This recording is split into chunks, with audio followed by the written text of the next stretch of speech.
the Water Museum. I think I've covered whatever. Oh, there's a workshop for people who want to improve the energy savings in their homes, and that will be on Saturday morning at 10:30 in Honeyman Hall in the main library. That's sponsored by the, which of those green groups. Our effort to improve everybody's carbon footprint. Climate Action Climate Brookline. Action, thank you. Climate Action Brookline, okay. And I think that probably is all I remembered of announcements, and except for the senior gala, which Yeah. Selectman Daley, please tell us Well, about. it's always a super fun time at the senior center. They have music, they have food, dancing. It's 6 o'clock, I believe. It is 6. Six. And I At understand the you're senior you're center. saying a few words, Chairman DeWitt? I heard that. I will certainly But Chairman DeWitt not and forget. everyone else has promised to bring extremely brief so that you will Right. get out and get home in time. to Because watch what's the going on World Thursday Series. night, right. No, Wednesday night. the Sorry, World Series. Wednesday night, yes, Wednesday night and Thursday night. But this is a major fundraiser for the senior center, and they would not be able to run the senior center bus without this event, so it is great. You'd have to, I know they had tickets as of a couple of weeks ago. I think you'd have to call the senior center tomorrow if you were still interested in going to see if there are any tickets left available. Right, very important. But can I also say, I see Aaron Gallantine's here, so we all got an email from Mr. Kleckner that John Bain, our Oh, yes. longtime chairman of the Parks and Rec Department, had a rather serious emergency over the weekend and is in the hospital. And we wish him all the best, and I hope if you're in touch, Aaron, you will communicate to him that we're thinking of him. Absolutely. Other announcements from members of the board? No? Yes, Selectman Waschinsky. mention two things. One, the 2 Brookline Place Advisory Committee has started meeting, and we broke up into 2 subcommittees, and we're going to be moving ahead with examining that project, and perhaps we'll see a proposal for some zoning changes in the spring, perhaps. And I also want to mention Solarize Brookline. Yes. And that's a program sponsored by the Mass Clean Energy Center, and Brookline is one of 10 communities participating, and there are a lot of incentives. I actually had my house evaluated, and I have a unobstructed southern exposure roof, so the numbers actually look quite good. Payback for me is about 40 months, so Wow. I sent in my check, and if we get some more folks to sign up, the incentives will jump up even more. So I would encourage folks to look into this. And there's a website, solarbrookline.com? Probably. .org. One of the two. I Okay. suspect that within a couple of minutes, we will have the exact website, whether it's .com or .org. Right. But the Solarize program fits in very nicely with the home energy efficiency workshops that are happening, and everybody should take advantage of these things because they are very important, and altogether, they will substantially contribute to reducing emissions and our carbon footprint. So, are we ready to move to the calendar, folks? All right. First item is minutes from October 15th. I had one correction, which is basically to delete a duplicate paragraph. And I do have some edits. I had some edits as well Okay. that I've given to Kate. All right. Then I move that we approve the minutes of October 15th as amended. All in favor, please say aye. Selectman Daley? Aye. Selectman Benka? Aye. Selectman Goldstein? Aye. Selectman Waschinsky? Aye. Chair votes aye. And moving on to the calendar, we have miscellaneous. First is an extra work order. I believe Ms. Galantine is here to tell us about it. Good evening, and also thank you for the well wishes for John Bain. I will certainly pass that along. I know that Yes. he'll appreciate We- that. We want to see him back and healthy soon. Absolutely, absolutely, we all do. And he is on the mend, so it's looking good. Good. Okay, so this evening I have an extra work order request. I appreciate the opportunity to bring this before you to complete the design, development, and engineering architectural construction bid documents for the Fisher Hill Reservoir Park project.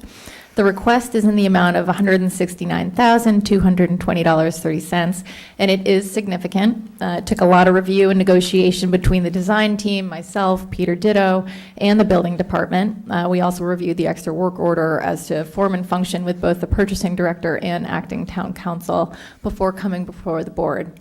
The Fisher Hill Reservoir Park project is a large project and is in essence what would generally be considered two projects for the town, both the Department of Public Works project and the Building Department project rolled into one.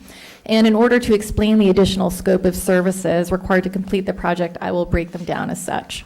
To start, the initial contract proposal for design development services was $420,000 for a $3.8 million project, which is about an 11% design fee. The increase in budget to a $5.4 million project with the increase in design services keeps us just below 11%. So proportionally, we are in that same area. In terms of the work and the additional scope, the first piece being the landscape design and park development, there's an increase in scope in terms of utilities, and that was stormwater management, irrigation, sewer and drinking water lines, and electrical. Earthwork, grading, the cut-fill balance on site, mechanical and structural engineering associated with both the water feature and the overlook, the historic fence renovation on Fisher Ave and Play, planting, material finishes and fixtures, and on-site interpretation, such as a map of the water distribution system, which will be on the promenade. So those are increases that we requested our consultants to incorporate into the bid docs. And then for architectural services, in essence, we increased an initial budget for the gatehouse, which was $100,000 to $400,000 for stabilization and preservation, and also increased the comfort station budget from $150,000 to $250,000. So that was a significant increase in scope overall for architectural services. So with all of that said, this has been an exceptional design team to work with. They've been very responsive through the public process, great to work with through this technical part of the process in terms of the construction bid docs. And we are hoping to be back before you, maybe end of November, potentially with a successful bidder. Questions for Ms. Galantine? Yes. No, Selectman I Daley? just want to say thank you for all your hard work on this, and I know this park, I described it for years as that I think it will be the jewel in the crown of our chain of parks when it is done, so I appreciate your attention to detail. I agree. Thank you. Will certainly be a substantial addition. Out of curiosity, has there been a use or purpose established yet for the gatehouse?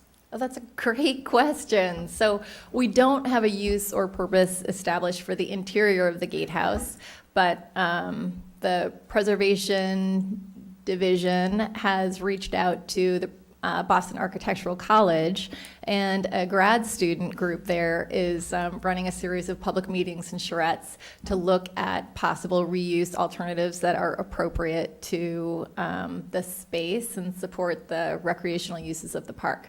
So they had a kickoff meeting last week.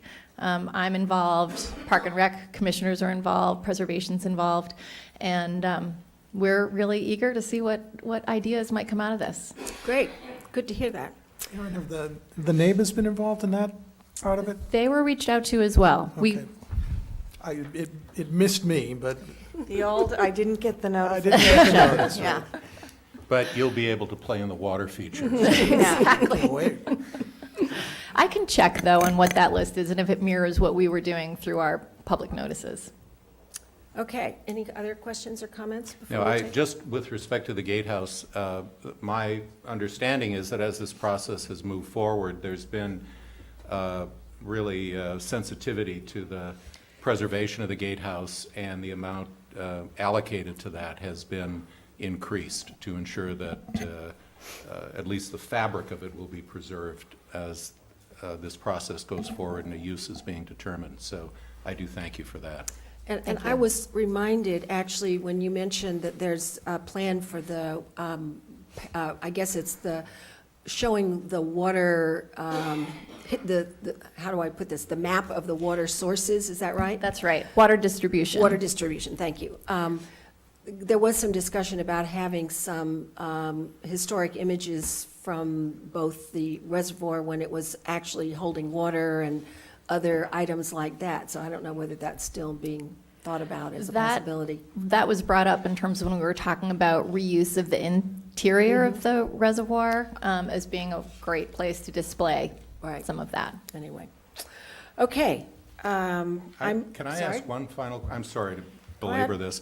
The water feature at one point included a hand pump. The idea was that kids, in order to get water flowing, would have to get some exercise. And my understanding is that's no longer part of this? That's right. It has been simplified significantly, and so it has a sort of a touch button Okay. that activates the water and, into this gentle The meandering rivulet that flows. rivulet, Yeah. exactly. Yeah. That was part of kind of overall cost saving, and a big piece is, frankly, we were looking to get some additional dollars to put towards the restoration work at the gatehouse. Is the water being recirculated? It is not being recirculated. We did look into recirculation. Currently, if you do that, you need to treat it, even though you have just an inch of water, you need to treat it as though it's a pool. And so you have filtration, you have chemical treatment, and you need to monitor it,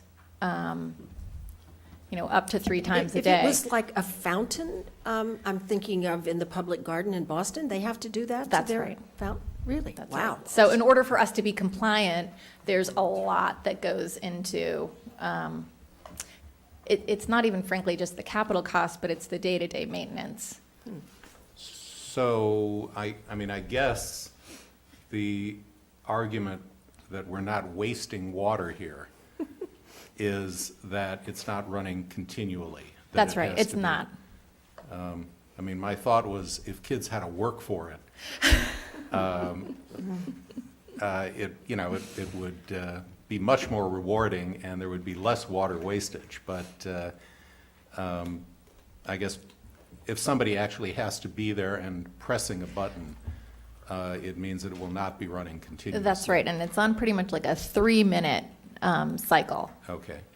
So, Okay. and I am constantly looking at what the new technologies are for recycling water as it relates to splash pads, spray pools, irrigation and the like. So, in the future, there may be ways to retrofit our systems, but. Well, yeah, but I mean, once, but right once you've now. put it in, you'd have to get it back to the source, and I suspect that that would be prohibitively costly once you've built it. Right, but, unfortunately, it wasn't something that we could support or maintain.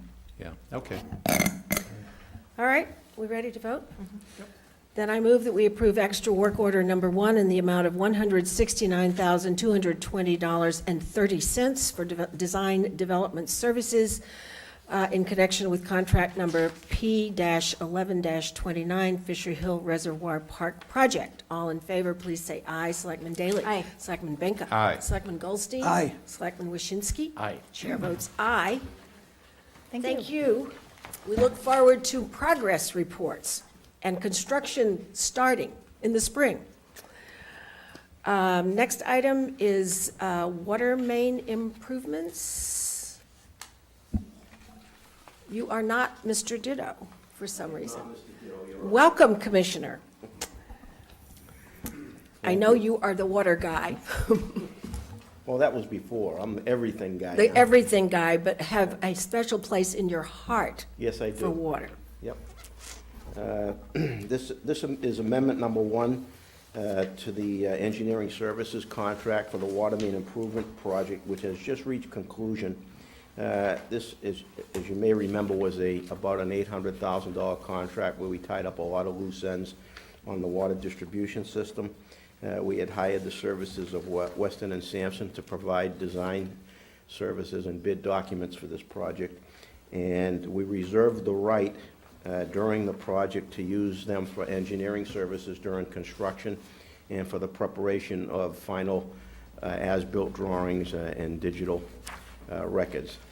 This $15,000 amendment is to cover that portion of their agreement for the engineering services during construction and the preparation of as-built record drawings.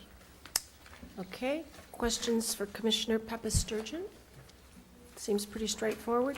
But while we have you before us, I would like to go on record as saying I do very much like the way the sidewalks have been patterned at the intersection of Washington and Cypress Street. And in particular, we all know it's a complicated intersection with a fairly heavy amount of vehicular traffic, but what's even more important is the number of children from Pierce School and the high school who go thronging through there several times a day. And I just want to say that I have observed it a number of times, and I really believe, A, it looks good, and B, people are walking on the red brick road, and that's great. Well, thank you. We targeted that intersection particularly because of its high usage with school children. But also, if you remember, we just completely reconstructed that intersection this past summer. And we thought it would be a good candidate to show off some new crosswalk designs. And I'm particularly pleased with those because when you're driving on the street, they really pop out at you. Yep. And I think it enhances the whole safety zone in that area. I think pedestrians feel safer because they're there, and I know I'm aware of them when I'm driving my car, so. And I knew that you would find them. As long as we're going off subject slightly, can I ask you, Commissioner Papasturgeon, has there been any more feedback from the state regarding Horace James Circle? And I know you sent the letter out. Continue to get complaints about it from just about every resident of South Brookline. I've seen the backups myself that don't seem to have subsided too much, at least not during rush hours, and I'm wondering if there's any more information. I spoke with Commissioner Murray today, as a matter of fact, about Horace James Circle, and he promised me that he would get it on his radar screen and get back to me quickly. What we're kind of asking him to do, I still frequent that circle every day to check on it myself. I do notice that there are still backups on the West Rochery Parkway entrance to the circle in particular, on those two lanes coming in, and not sure whether or not the problem is because we dropped that third kind of off-the-record turn lane there coming around to get onto Hammond Street. But I did ask the commissioner in my letter to look into that, as well as Mass DOT.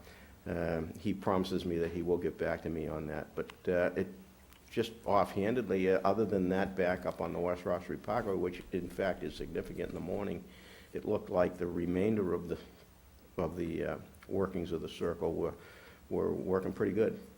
So I'm just not sure how they'll be able to address that, but it's in their hands right now.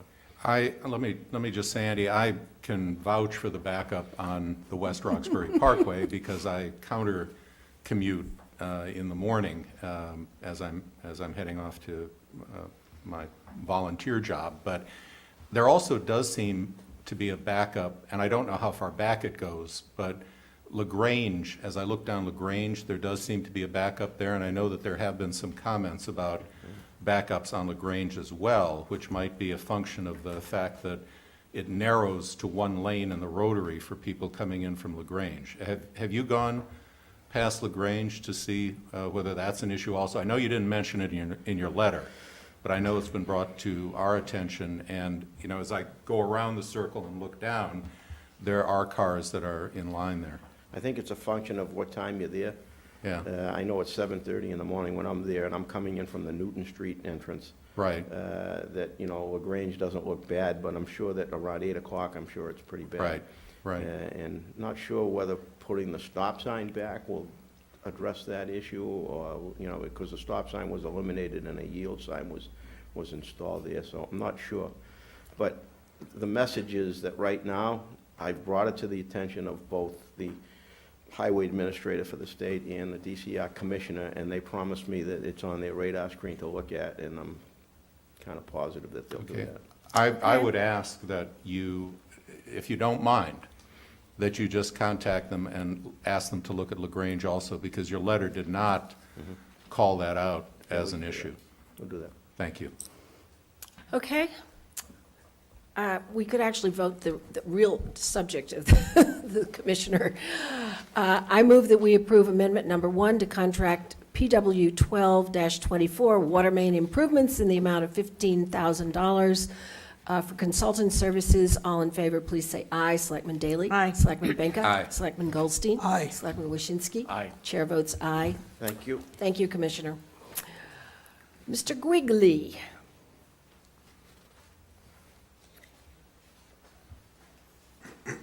So we have a list of items. We do. So you might as well, we might as well go through them together and we'll then vote them. Okay, Makes sense to me anyway. all right. And, go ahead.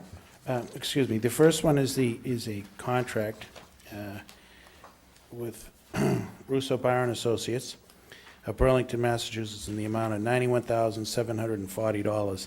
And this is for design and construction administration of roofing work at the main library, the Pierce Primary School, and the water department garage. As it happens, I was at CCAB's annual meeting last night, and they actually referred to the fact that we were considering solar installations on some of these roofs.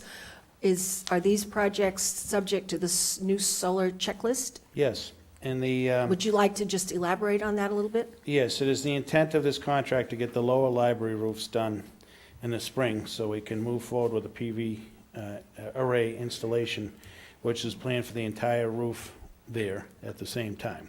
And we'll also be looking at the water department garage with respect to PV array readiness. It does not address Pierce Primary, because that's a slate roof and it's Sure, pitched. I and understand. That's not one. But the other two, yeah. Indeed, yes. Yeah. Okay, great. Other questions for Mr. Quigley on this one? Okay, tell us about your change orders, which I'm guessing are pretty straightforward, but go ahead. Yes, there's two change orders here. Change order number 2, well, excuse me, 2 for Titan Roofing. Change order number 2 for Titan Roofing in the amount of $8,974.66. And this is a collection of various changes and credits to the contract. Most of it relates to the 4 vent chimneys on the roof, the brick vent chimneys. And the work involves some repointing and replacement of the decorative caps on the tops of the chimneys. When the caps were removed, which were in disrepair, there was a partial collapse of 2 of the chimneys. And the chimneys are actually in very bad shape. So the architect and structural engineer determined a fix of an installation of 192 Healy ties and additional repointing and additional brickwork and fixing of the collapsed sections of the chimneys. This also involves changing the chimney cornice and decorative band from zinc-coated copper to raw copper. Preservation staff has been very helpful with us throughout here, and the contractor did a mock-up of this in the zinc-coated copper, and quite frankly, although it might have looked similar to what the original tin, perhaps, material was, it really didn't look very good. So the consensus was to go to raw copper so that all of the metal materials would match and would look very nice on the building. And they will oxidize together. And they shall. And then the last part of this is to some credit on installation of skylights that are not, they've been sheetrocked over underneath anyhow, so they're not really in use at this time. So that's what that particular change order is. Change order number 3 is the amount of $43,600, and that is in reference to the smokestack, which is in the rear of the building, which remains in use at this time. It serves the heating plant for the entire high school campus. A long time ago, if you remember, we did change the heating from high-pressure steam to hot water. But the chimney is in serious disrepair. It has a lot of vertical cracks. When we got into the work, it was found the cracks went a lot deeper than the first width of brick. And the resultant was to put in healer bars, repoint the entire chimney, and to replace approximately 200 brick where the gaps in the cracks were over an inch. So that's $43,600. Pierce School Auditorium, change order number 4. All of this reflects a lot of the work we've been doing over the summer, so that's why there's a whole bunch of them here. Sure, and that one's pretty small. Why don't you just move to the garage, Okay. which is a more significant number? The garage one, the bulk of that is, the total net amount is $31,960.51. And the bulk of that is to install the Hydrotech system, that's the waterproofing system, over concrete electrical vaults not shown on the contract documents, approximately 850 square feet. That's $23,223.34. This wasn't shown on the survey, and the engineer did take the contractor's schedule of values for the waterproofing and divided it by the amount of coverage that is in the base contract, and he feels that the amount that is presented here is representative of that cost. And the other changes are reflective of the handicap ramp down by the library there, over on the side. We ran into a bunch of unexpected conditions related to an unforeseen gas line, and we had to make changes beyond the scope of work to ensure that we could build the ramp so that it would be compliant. And that's, and the final item was to flash the existing drain penetration near the artificial turf. Okay, questions? Selectman? Yeah, I want to go back for a minute to the contract for the roof replacement project, which is going to involve the main library, Pierce Primary, and the water department garage. So that $91,740 is just for design work, right? That's right. And so I think I worked it out, given the expected cost of the 3 projects, it's about a little over 6%. That's right. So is that typical? Yes. Okay. Okay. It's a pretty straightforward project. It's not that complicated. It's roofing only. Yeah, I the more- guess I was thinking, since it's just roofing, that, did we need to spend that much on design? Yes, we But you're do. saying we do. Okay, We do. all right, It's 3 different projects, multiple systems. okay. Other questions? Selectman Yeah, Goldstein? I want to go back on the smokestack. Educate me a little bit, if you will, Tony. When do you need a smokestack? It seems to me that smokestacks aren't part of modern buildings, and there are direct vents and other mechanisms, and why do we need to maintain this brick monolith? And is there another system we should be looking at that wouldn't require a smokestack? There are other systems. However, this particular smokestack is integral to the building. If you go to the rear of the building, it's actually, part of it is actually built into the building. So separating that out would probably be more costly, because you'd have to rebuild a back section of the building along with a roof, and some of it is subterranean down into the boiler room. So it's not like it's a standalone stack, although it appears that it is. It's not. It's integral to the building. All right. Thank you. I'll keep trying. Okay, there's actually one other I believe, why don't we take up F as well, the acoustical study for the Lawrence modulars? Yes, And then we'll vote them all. This is for the rooftop units going on the proposed classroom addition at the Lawrence. Among the things that we're very sensitive to, both with respect to the school and the neighborhood, is noise from the rooftop units. So we feel it's appropriate to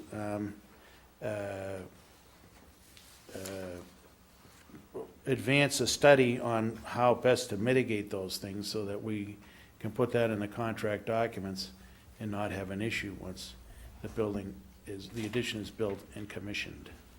And I have a question. We had a notice that the Board of Appeals would be hearing this on the 17th. Have they approved the project? Yes, Okay, and the project is out to bid. good, okay. All I right. will not ask you, however, or anyone in the town, to sign a contract until such time as the waiting period has expired, and we know that legally we can move forward. But I Sure. think that the bidding process can go concurrently. I just wanted to be sure that it had gone through the Board of Appeals without any conditions or anything. Well, there are conditions, but they're conditions that we will meet. Appropriate, yeah. Right. Yeah, okay. All right, do we have questions for Mr. Quigley on items D, E, and F? All right, seeing none, I'm going to move them.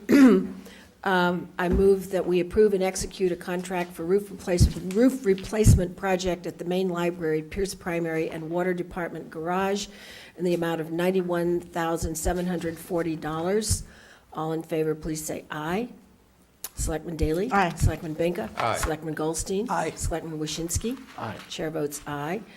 I move that we approve and execute building department change orders. Change order number 1 at the Unified Arts Building for $8,974.66, and change order number 3 for $43,600.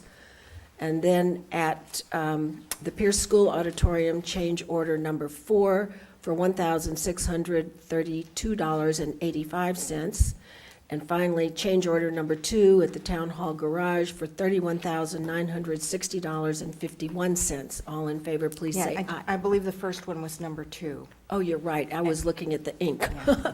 The first item in the Unified Arts Building is change order number 2, Kate, just to make sure we got that right.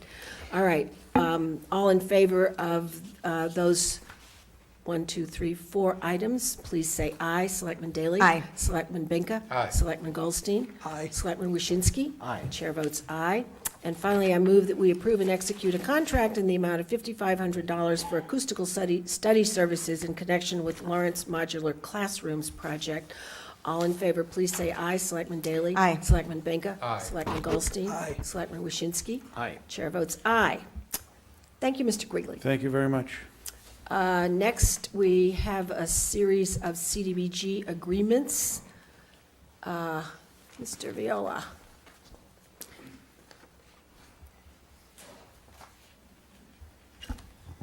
Good evening, Joe Viola, Assistant Director for Community Planning.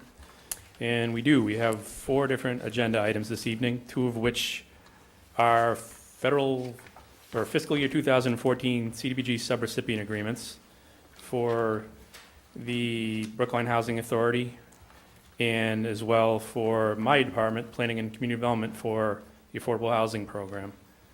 For the BHA's Health and Safety Project, the board voted to give them an allocation, a funding pool to allow them to accomplish a number of different projects within their portfolio-wide. Those improvements include removing and replacing some older worn play equipment. It includes doing some common area and accessibility improvements at the Colonel Floyd facility, or the Colonel Floyd development. It includes the contract for installing security cameras at 22 High Street. I just wanted to point out that Mr. Dober is here this evening if there are any Right. specific questions related to this contract. Are there questions for Mr. Dober about the BHA programs? No? Okay, carry on. Next is the Affordable Housing Program, and as the board knows, affordable housing development is very much opportunity-driven. And at this point in time, Pine Street Inn is moving forward with the purchase and sale agreement for the 2 lodging house facilities on 51-53 and 55-57 Beals. Now, you remember that, I believe Fran Price and Roger Blood were here in June asking, with a HAB recommendation in tow, asking for the board to approve upwards of $1.3 million of town-controlled resources for the acquisition of those 2 facilities. The contract that we're asking you to approve tonight includes $363,124 that would actually make up a portion of that acquisition cost, along with some other CDBG that we'll look to program, and also including some other housing trust monies. Right. Okay. Questions for Mr. Viola? How many units are we going to add to our affordable housing from that? Yeah, 30? as part of these will be enhanced SRO units, so they'll Right. be losing some of their total number is, I believe, 37. They're hoping to be able to do 27 to 30 units between both buildings. But they will be much improved over Right. what's the existing, some of them are the size of a large broom closet. And also the enhanced SRO with the in-unit Yes. cooking facilities is something that's encouraged now by state policy, and also something that we understand is much more in demand by the residents.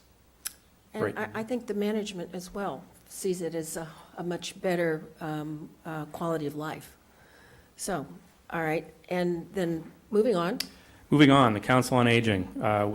This is actually a contract extension. The Council on Aging had been looking to use 2 years of CDBG funding to do some facility improvements. There was a little bit of a snag, a little bit of a holdup with getting an architect on board. They've since have an architect on board. They've come up with 100% construction plans. The project's out to bid, and they are looking for an extension that would allow them, as soon as the funding is cleared, to use that funding to do their Right, improvements. and I knew Ms. Doback couldn't be here tonight, but Yes, she Selectman and I had Daley a can. conversation, yes, about this. And what they're doing is putting their, as Joe, I think, just said, putting their 2 years of CDBG money Correct. together to get this moving. They did have an initial problem with the architect, who I believe was bid on it, but was unaware of all the documentation that's involved in a CDBG project, and then so later backed out. But they think this all might go more smoothly, having all the money together this way from the 2 years versus doing a little more piecemeal. And I think they're putting out the RFP tomorrow. Is that what I? If it's not out to bid, it will be out to bid shortly, and I know they hope to have responses very quickly, by the end of October or early November. But as you know, the senior center, I mean, I go over there frequently for meetings, and it is always full. Busy, busy. Right. Yes, all the rooms, so Right. this will be welcome. But what I believe this is part of, unless I'm mistaken, is sort of renovating for use some spaces that have not been available over the last Right, year or they so. used to have a daycare, they used to Yeah. sort of sublet to a daycare Right. facility for Alzheimer's patients. That program left there, and, because, I don't know, their space needs were bigger or something like that. And so this is going to be a physical fitness center. And they'll have Fantastic. some classes and things for the seniors. Do I in this. understand that that space has been unused since the contractor left, or? Well, it may have been used a bit in an ad hoc manner, but it's not, yes, it hasn't been sort of really It programmed. wasn't, yeah, right, it was available, but not as it will be when it's been renovated, for sure. Okay, and a rough, whatever that is. Finally moving on, a request for release of funds, and it's one of the many steps we need to do every year to get our CDBG funding program. And what this really means is we've done an environmental review record. We've looked at our projects to make sure they're not having any negative impacts. We did our environmental review record. We had a public comment period.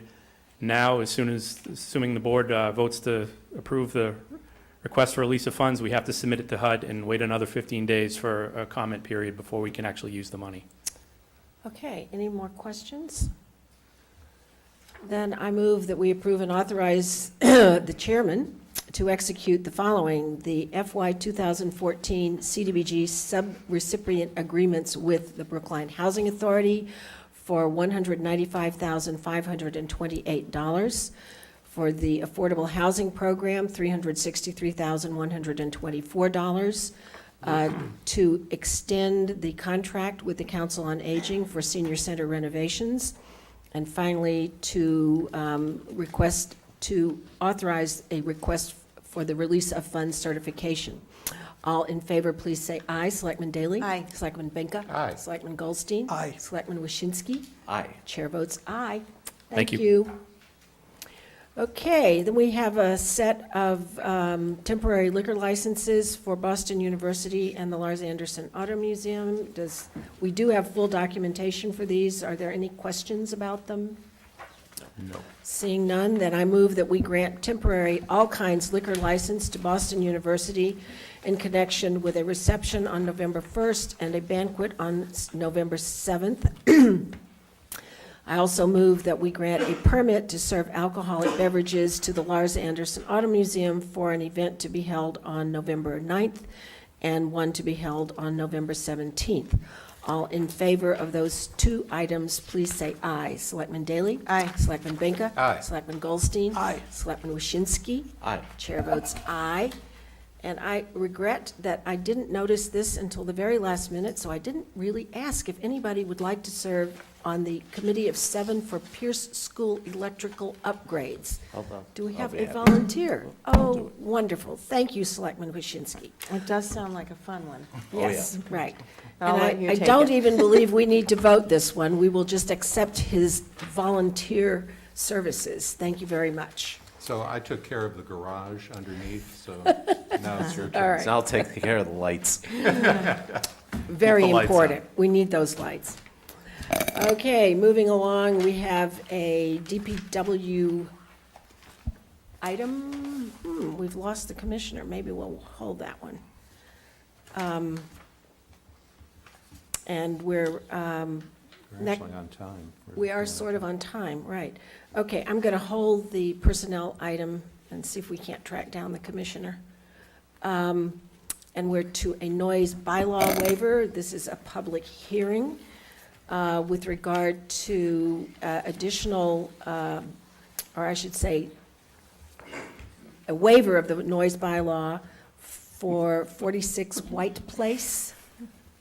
Is there a person here speaking on behalf of the waiver?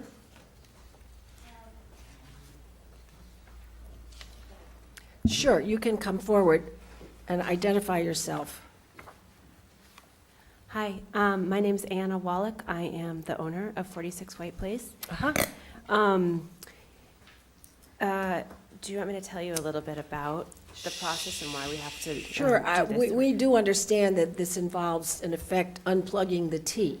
Yes. But you can explain what's needed and So why. this is the last piece of about a year-long renovation at 46 White Place.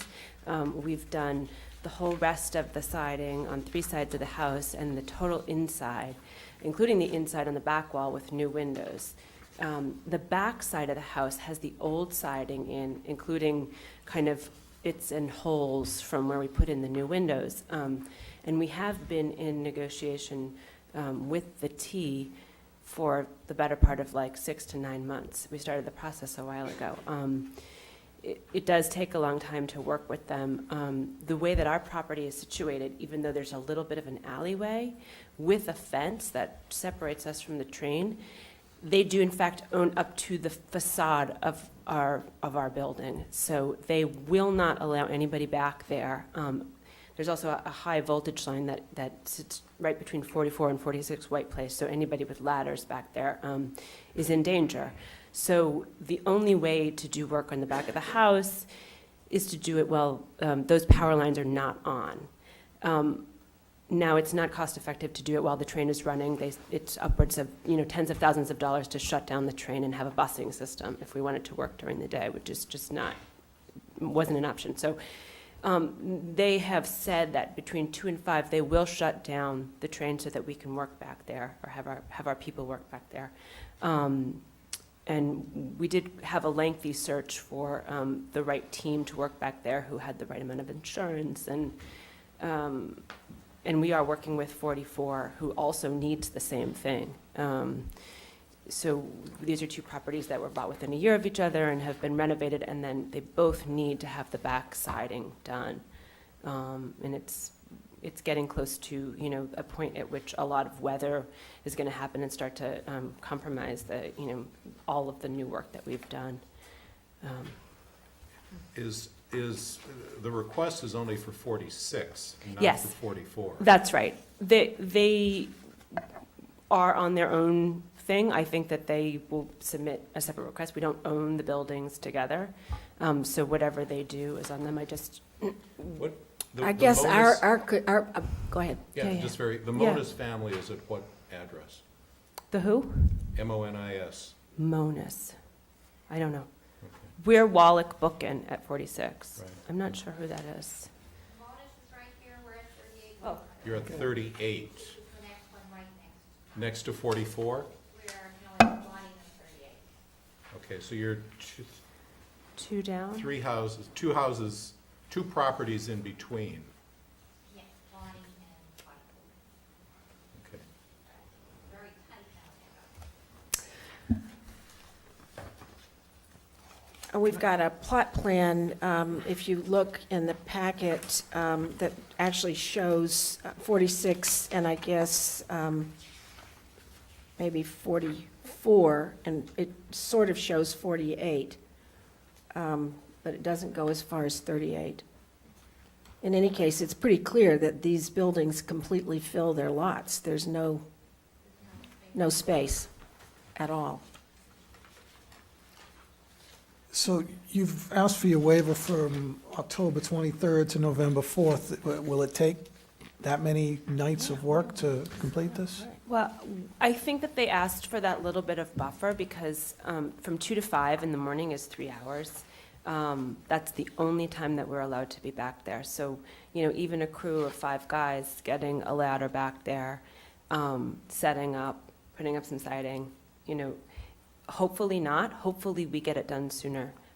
If the rest of our house and how quickly it was sided is an example of it, I mean, these guys work really quickly. You know, and hopefully that everything will be prepped and ready to go. So it's just taking stuff down, putting stuff up, you know. There But won't you, be- you did say that at 44, they have the same problem. I don't think we're very likely to approve a waiver for one address if the next door address is coming in with a separate request that would add more time. Oh, I have no idea what, I mean, maybe, I'm surprised that they haven't submitted anything. I'm sorry that I mentioned it. They're, you know, it's possible that they figured out a way to do it in the meantime. I don't know, you know. That is, at 44, they do not live there. It is their offices. This is both buildings are kind of zoned, I think, light commercial. So I don't see them because I'm not around, you know, as much during the day. I mean, and they're 44 only is a there. much smaller It's frontage. one story, yeah. No, It's Yep. back there. It's at Untitled. oh, it's back there. I mean, the fact is 44 is bigger, There you go. actually. No, I was looking at it upside down. Yeah. Okay. that you did mention it, and Yeah. essentially what we're now presented with is the idea of a waiver for a couple of weeks to do this, and then another waiver for a couple of weeks to do 44. Well, this 46 is Potentially. our property, so we're responsible for that. I and understand, I we- understand. Yeah, but Um, we're responsible for the noise bylaw, which Yes. I know you're asking about, and Yeah, I yeah. think what we're saying is, if there are neighbors who are going to be subject to possibly 10 nights of 2 AM to 5 AM, Yeah. and then another stretch of 2 AM to 5 AM, we will be very reluctant to support one waiver and then another waiver if that's coming forward. So do you suggest that I urge them to I do suggest that they the be work at the same presented time? simultaneously. Yeah, Yes. Or else that, well, I have personally 2 suggestions, and I'm speaking just for myself. Number one, either you do the work simultaneously, or we get verification from them that they're not going to be doing the work. Right. That would be and- okay, too. And this will not be an issue. And then,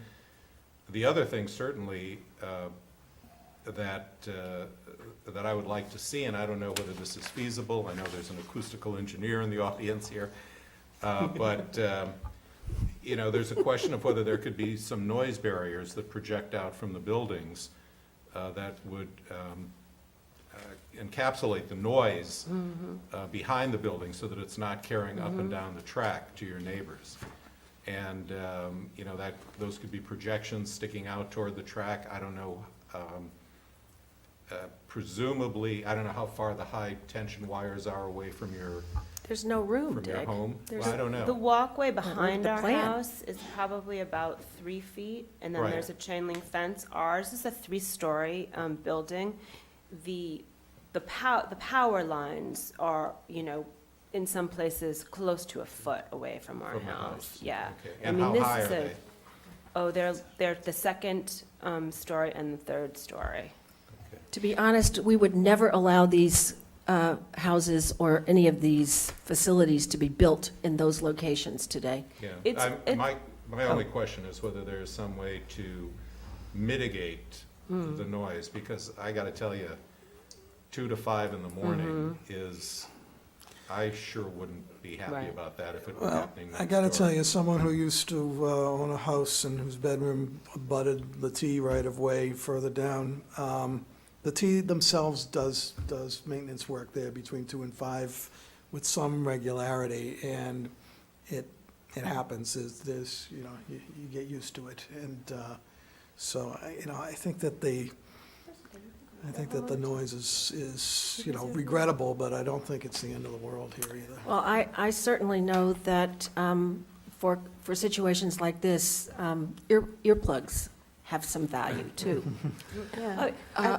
Or people moving out, you know, essentially, though I suspect most people would not want to do this, but moving to a hotel and that being compensated if it's a real issue. I have no idea how noisy this is going to be, but you're talking about pneumatic hammers and regular hammering between 2 and 5 in the morning. And I know that the T is basically an enclosed channel that's going to be that traps the noise to some extent, so.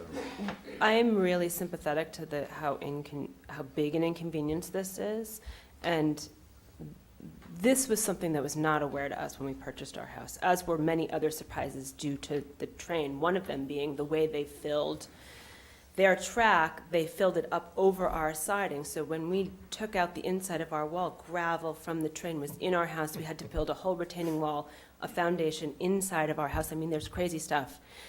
This is kind of the last piece of the puzzle, and, you know, moving everybody on White Place to a hotel isn't something that we have the means to do, Yeah. unfortunately, but we are very much on the border of compromising the work that we've done to our house with weather coming in, which we've already had. Yeah. You know, plaster being damaged, and we would have been here a lot earlier if the train was easier to talk to.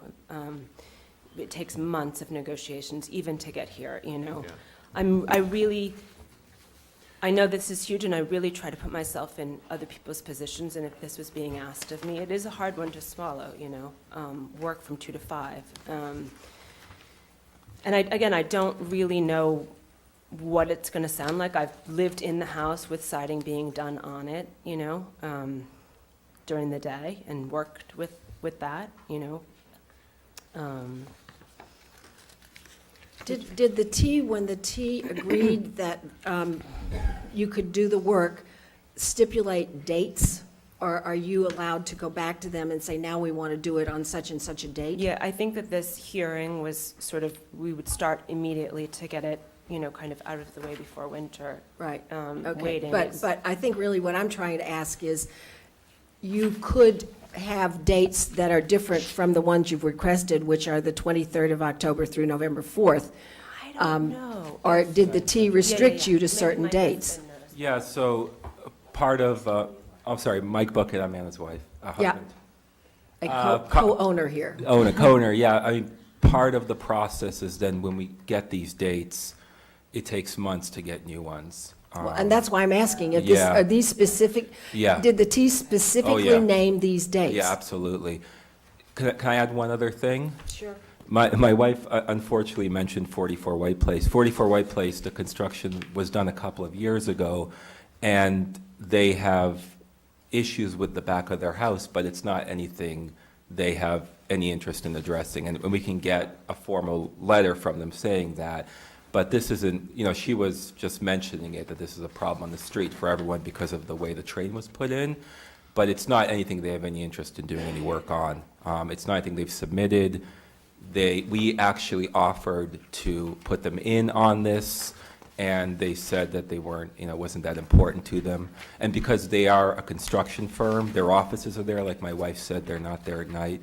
They're in front of these boards, right? So they want to be in front of the boards for the right reasons. So they weren't interested in that. We could get a letter from them if that's necessary. What is the condition of your siding that needs replacement at this point?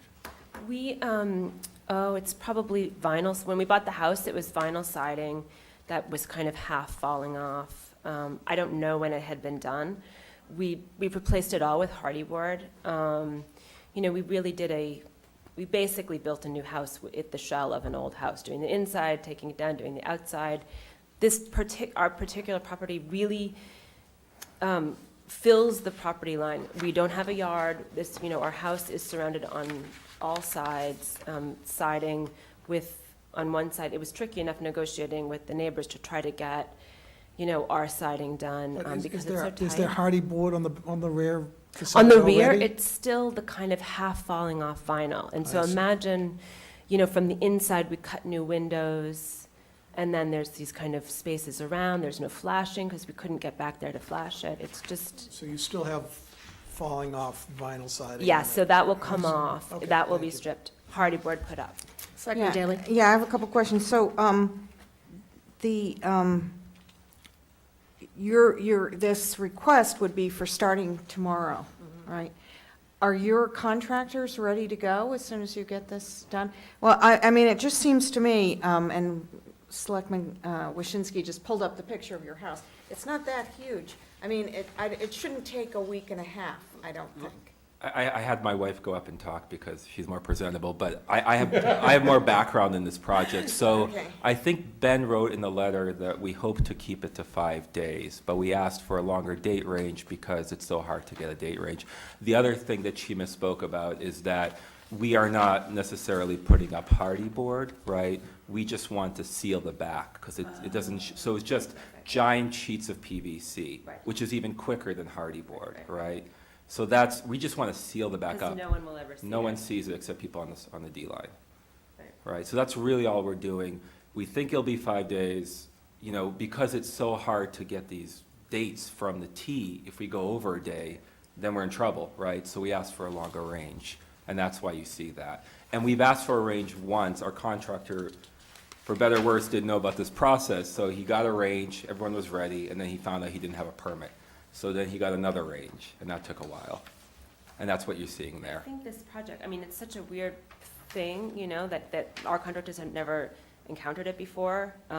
If you go to that little bridge, you will see that the backside of people's houses is like a mess and looks totally different from the front of their houses because no one can work on their house. This is it's a real problem, how to figure out how to do this. Yeah, I've got to say, I think it's a little unfortunate that you're coming to us asking for something tomorrow, because I think you should have notified everybody on the street, so they could have all scheduled their work for the same time. So, Oh, so well, that, so we reached out, so we have there are these garages on the bottom. So not all houses really abut the train like that. There are a number that have setbacks. We're just the lucky ones. And so there are a bunch of garages next to us, and we offered them this, right? And they figure out a way of working on it from the inside, right? And then we did talk to 44, which is what I had said earlier. I talked to 44, and they said they didn't care that much, right? So we actually did. And if you go down the street, you'll see that the houses start to pull away, and there's a lot more room. And our contractor did work at the top of the street, And he didn't have any of these issues because there's a little bit of space there in a way that we just don't have any. And, we can show that too, that ours are really the closest. Everyone's got lawn chairs back there and stuff like that. We don't have anything. So the actual time you expect is 5 days, Yeah, the yeah. noise? Yeah, for and I people, thought you 5 were. nights? Yeah, yeah. Okay. Yeah. But we've never done this in our lives, so Yeah. that's what the estimate is. Okay, I think we have a pretty good picture here, and it's clear to me that this is a real hardship case. I don't think this is a request that has been made because they had reasonable other options. That's certainly my take on this. Yes, I hear that. Is there any other comment from members of the board? Okay, this is a public hearing. Is there anyone here who wishes to comment on this proposal? Please come forward, identify yourself. Just come over to the mic.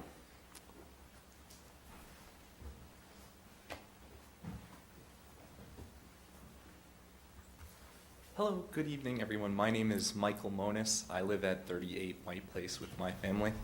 I wanted to come up and let you know that I was very upset to read about this in the mail, that I think it's a very terrible thing to affect the whole street like this, keeping them up late at night. I am a very busy person, that I am an educator. I work with young kids, kindergarten age, preschool age. I am also a assistant martial arts coach. I am taking classes to further my education in order to become a better educator. So I work very, very hard doing many different things, and sleep is very, very important to me. I am not happy about this. I know you mentioned before that you had experience with your room being near the T. My bedroom is right next to the T. I will tell you, I would take the sound of the T over hammering in construction any night of the week. It's completely different. At least the noise of the T can come and then it leaves. Hammering is going to be consistent for several hours every night. As I mentioned before, I am an educator with young children. It is my responsibility to watch these children, to ensure their safety. If I am not at 100%, something could happen. That little children, you have to watch them like a hawk. So I need to be on top of my game in order to do this. And just like I have spoken to my children, the classroom has rules.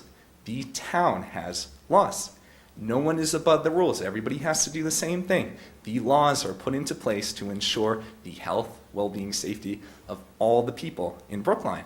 And I really think that everyone should be following these laws. I disagree about being sympathetic.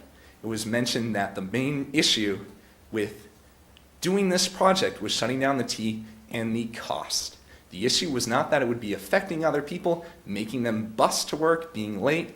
The problem was the money. So I feel that I am very against this. Everyone on the town needs their sleep at night in order to be functioning individuals in the morning. And that is what I have to say. Thank you very much for your time. Is there anyone else here who wishes to speak on this matter? Please come forward.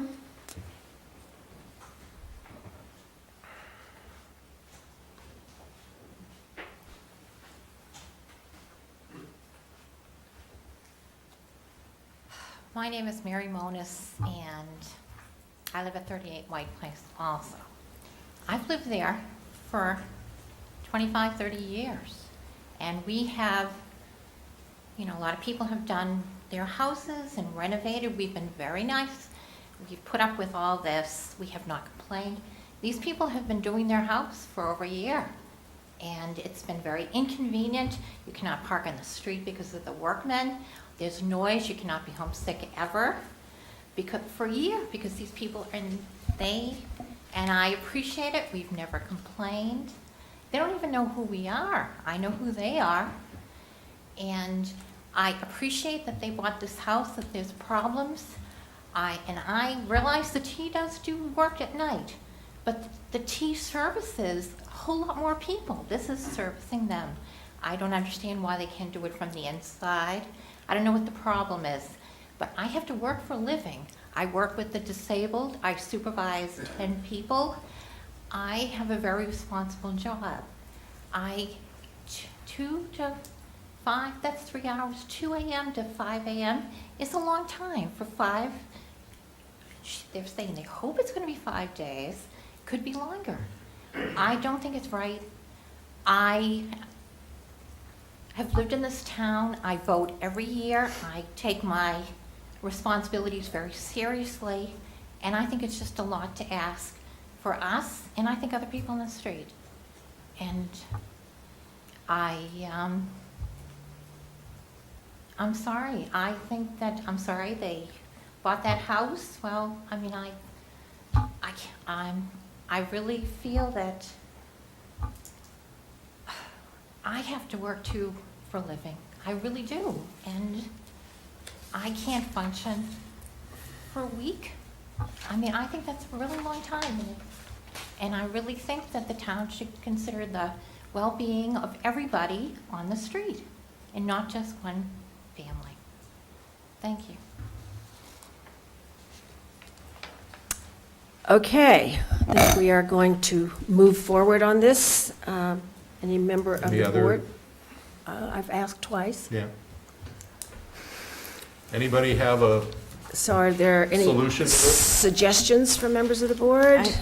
I'm very sympathetic to these neighbors. I don't think there is a good solution, though, because, I know people love White Place. They love the historic nature of the area, but it is very true that it presents some serious challenges for those who live there because these houses are so close together, close to the T-tracks, et cetera. I feel like this is a tough thing to ask to disrupt people for a whole week, but on the other hand, I don't see that if there's a high tension wire, as they said, back behind their house, you cannot safely put ladders up at all back there while that is operational. So,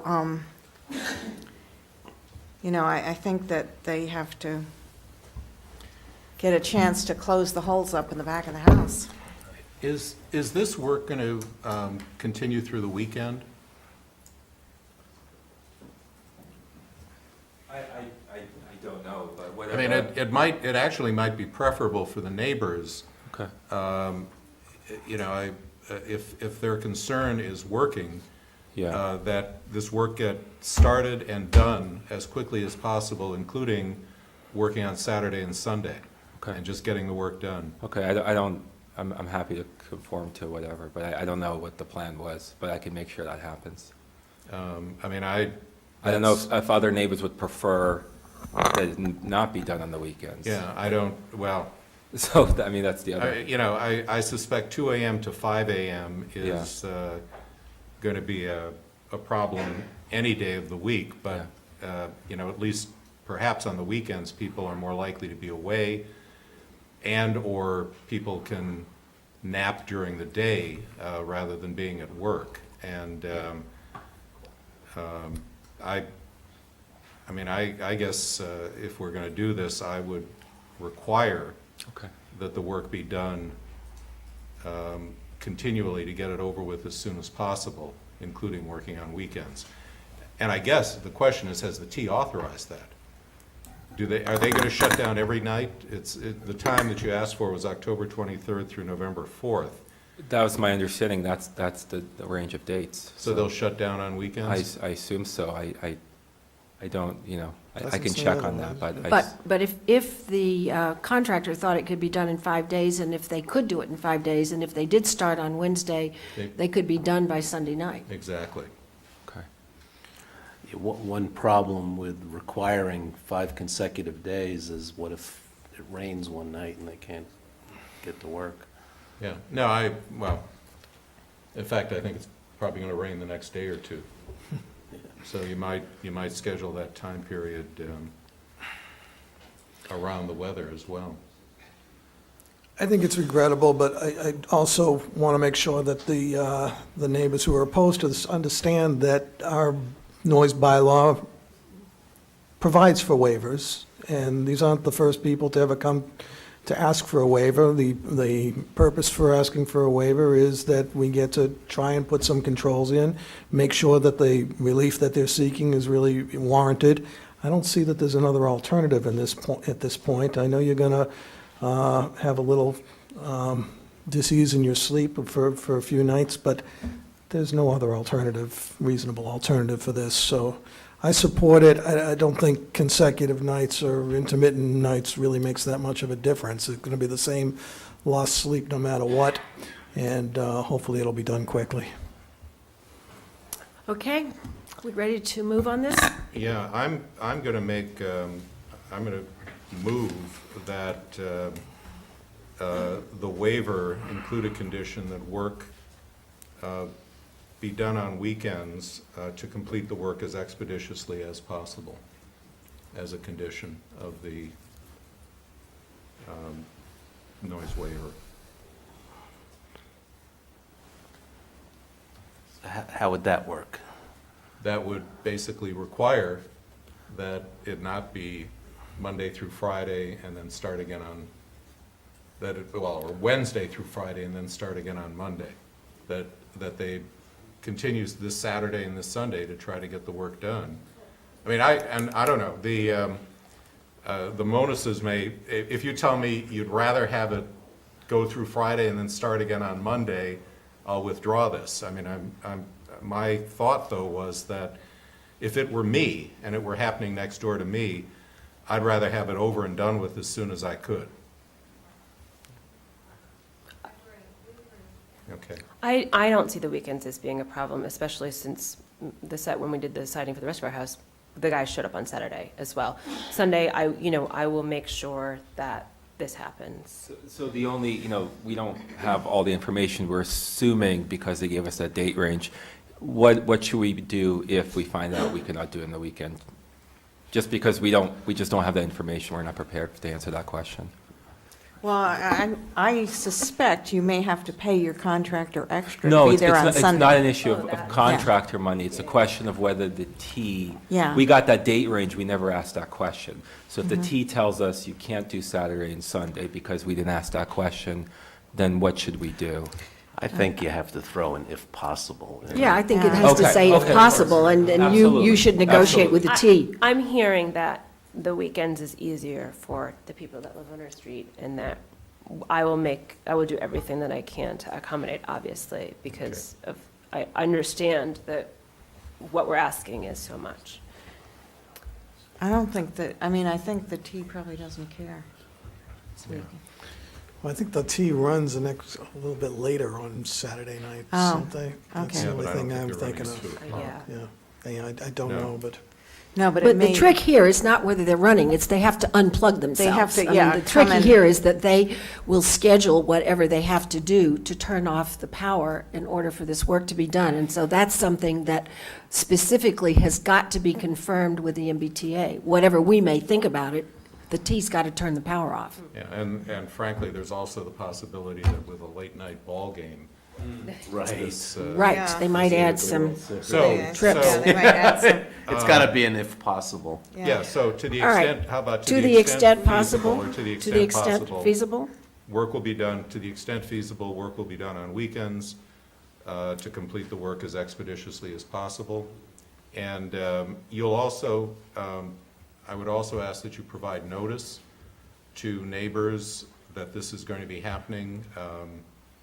I don't know, 4 houses in either direction or 4 properties in either direction, so that, we don't get calls at 2:30 in the morning because people have our phone numbers. Which The they games on use. the games on the weekend are in St. Louis. No, but there's a game Tomorrow night. and there's Yeah. a game. Could be one Thursday night. Okay. Yeah, Yeah. There will be one Thursday. true. Yes. So the first 2 nights, there will be ball games, and I don't know whether the T will run later. Can I propose a slight clarifying amendment to Selectman Banker's amendment, which is that the work will continue on the weekends, not that it will be done on the weekends? Yeah, we'll Continue, okay. Work will continue. to the Kate, extent- are you taking this down? Because I've lost track, actually. The intention, however, to be clear, and we can probably give you a written final version of this, is that the work be, that the T make it possible for the work to be done as expeditiously as possible on consecutive nights, including Saturday and Sunday. All right? That is clearly what we intend that you should try to do. And we recognize that there are all kinds of other things that intervene here. Okay, And notice of this work, and you can just hand deliver a notice to abutters, say 4 properties on either side of you. And I Just- think across the street, too. Well, it'd be across the tracks, it's on the back. Well, across the And tracks. No. It's all- 111 Boylston. Is it 111 Boylston, or are they? Yeah, the red cab. It's, so it's entirely 111 across the street? Okay, all right. But we'll do across the street White Place too. It's a very small, I mean, it's a very narrow street, as we've said, everybody is, Yeah, and I think just as a neighborly thing, it's Yeah. the appropriate thing to do. yes. Okay. all right. Can we take a vote? Yes. All right. On Mr. Binka's motion, we would approve a waiver of the town's noise bylaw, Article 8.15, from October 23rd through November 4th, from 2 a.m. until 5 a.m., to complete installation of the siding on the back of the property at 46 White Place, abutting the MBTA Green Line, and the work should be done consecutively, including on weekends, and completed as expeditiously as possible. And also, nearby neighbors on both sides of White Place should be notified that this work is going to be done. And the work will be done on weekends. would I just- said weekends. Right, to the extent feasible was, I think, The work will continue. Continue, will continue on weekends to the extent feasible, feasible. To right. complete it as expeditiously. as Okay, possible. all in favor, please say aye. Selectman Daley? Aye. Selectman Benka? Aye. Selectman Goldstein? Aye. Selectman Waschinsky? Aye. Chair votes aye. Good luck. Thank you very much. you. We appreciate your time. Thank you. All right, next item is another noise bylaw A waiver. little easier, I hope.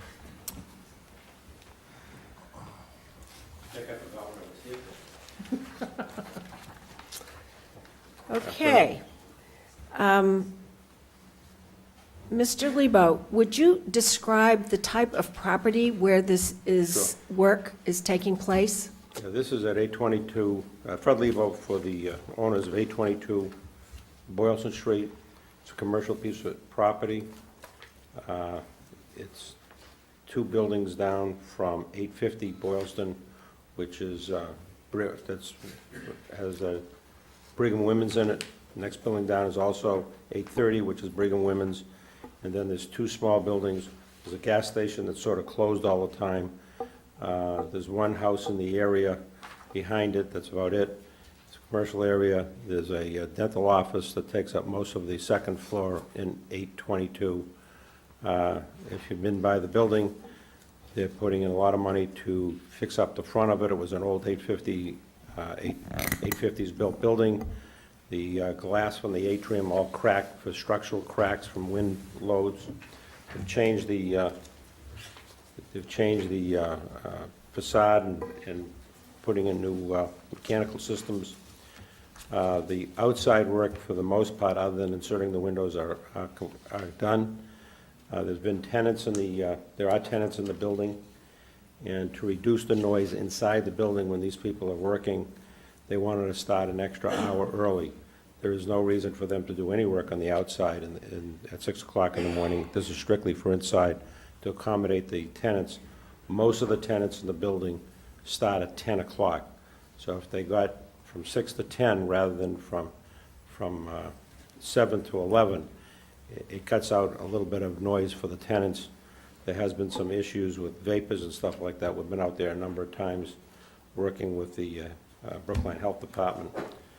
And so this would be an advantage for everybody, and I don't see it really affecting the neighborhood at all. If this is all interior work, why do you need a waiver of the noise bylaw? They're starting at 6. No, but I thought the noise bylaw It's not really the noise bylaw, it's the use of Construction. construction Sure, tools yeah. issue. Yeah, but they're Okay. using compressors, stuff like that inside the building, so they just, Okay, they don't want to all right. get into a problem with the town. You're They've not- had you're problems with the tenants, so they don't want to have problems with anybody. Unlike the last case, you're not talking about noise migration off the property. Thank goodness. Okay, all right. All right, any more questions No. from Mr. Lebo? It's a public hearing. Is there anyone here who wishes to comment on this waiver of the town's noise bylaw? Seeing and hearing none, are we ready to take a vote? Yeah, just one last question. As you're coming west to east, there's 850, 830. Then Is this the next building? 826 No, and no, it's- 822. It's the smaller, It's- There's two buildings, one Gotcha. has It's- the Brigham Yeah. Women's, That one. and it No, has it's actually That one. No. Hamel, some type of real estate company. And then Okay. it's It's the where next Hammond building. is, or it's the one next to it that the front is already Yeah, that's the being one they're worked on? working on, the front, which is done, all the windows now are new, and they've changed the facade pretty That's- nice. So Address it's all Hammond gone Pond. through planning, Should everything. be on- Hammond Pond Orthodontics. Hammond Pond, no, it's Hammond Real Estate, It's in, next- in one of the buildings, in the right-hand building. Okay. Fred, It's- there is real confusion about which building it is. Just point not- it out to us. Me. Sorry to ask the question, since it's all interior work, so, I'm sorry, it would be the smaller building. okay, all right.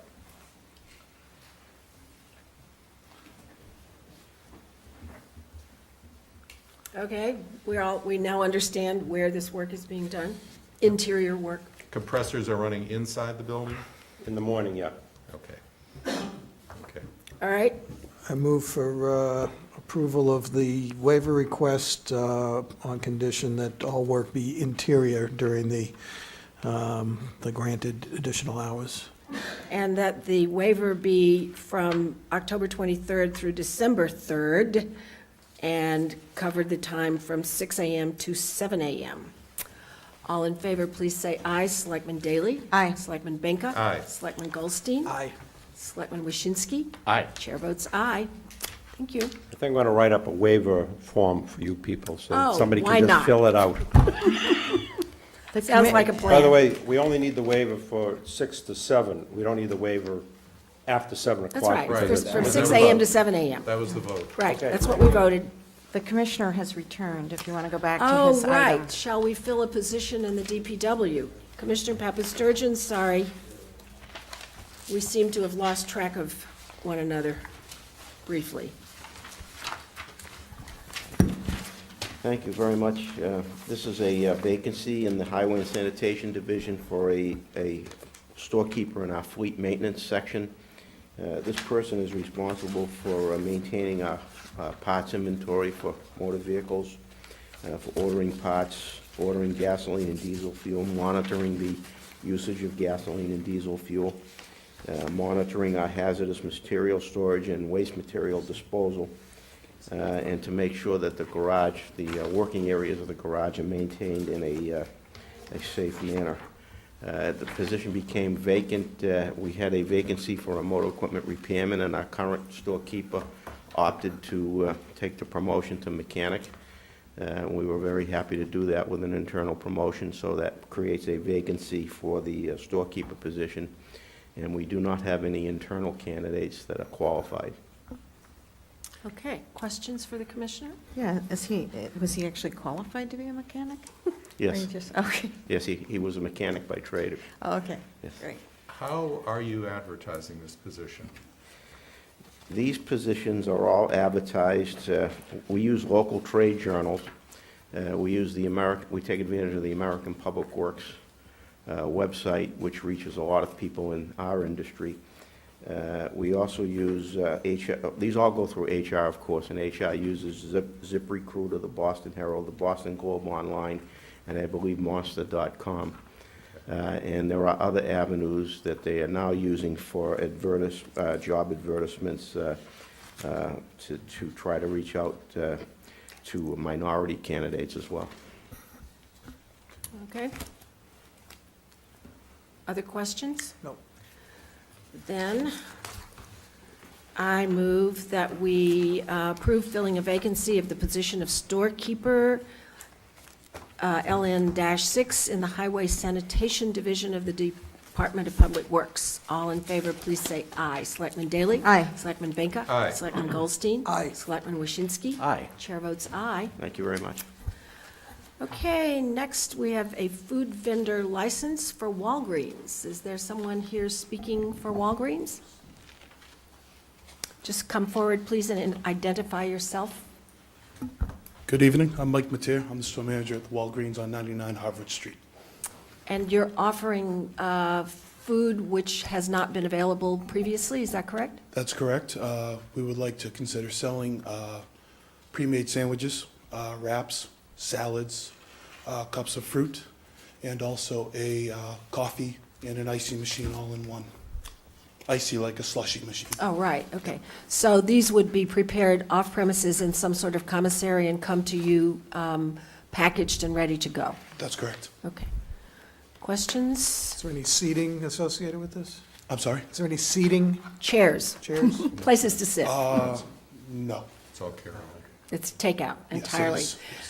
Yes. A food vendor's license, it's just allowed for takeout, so.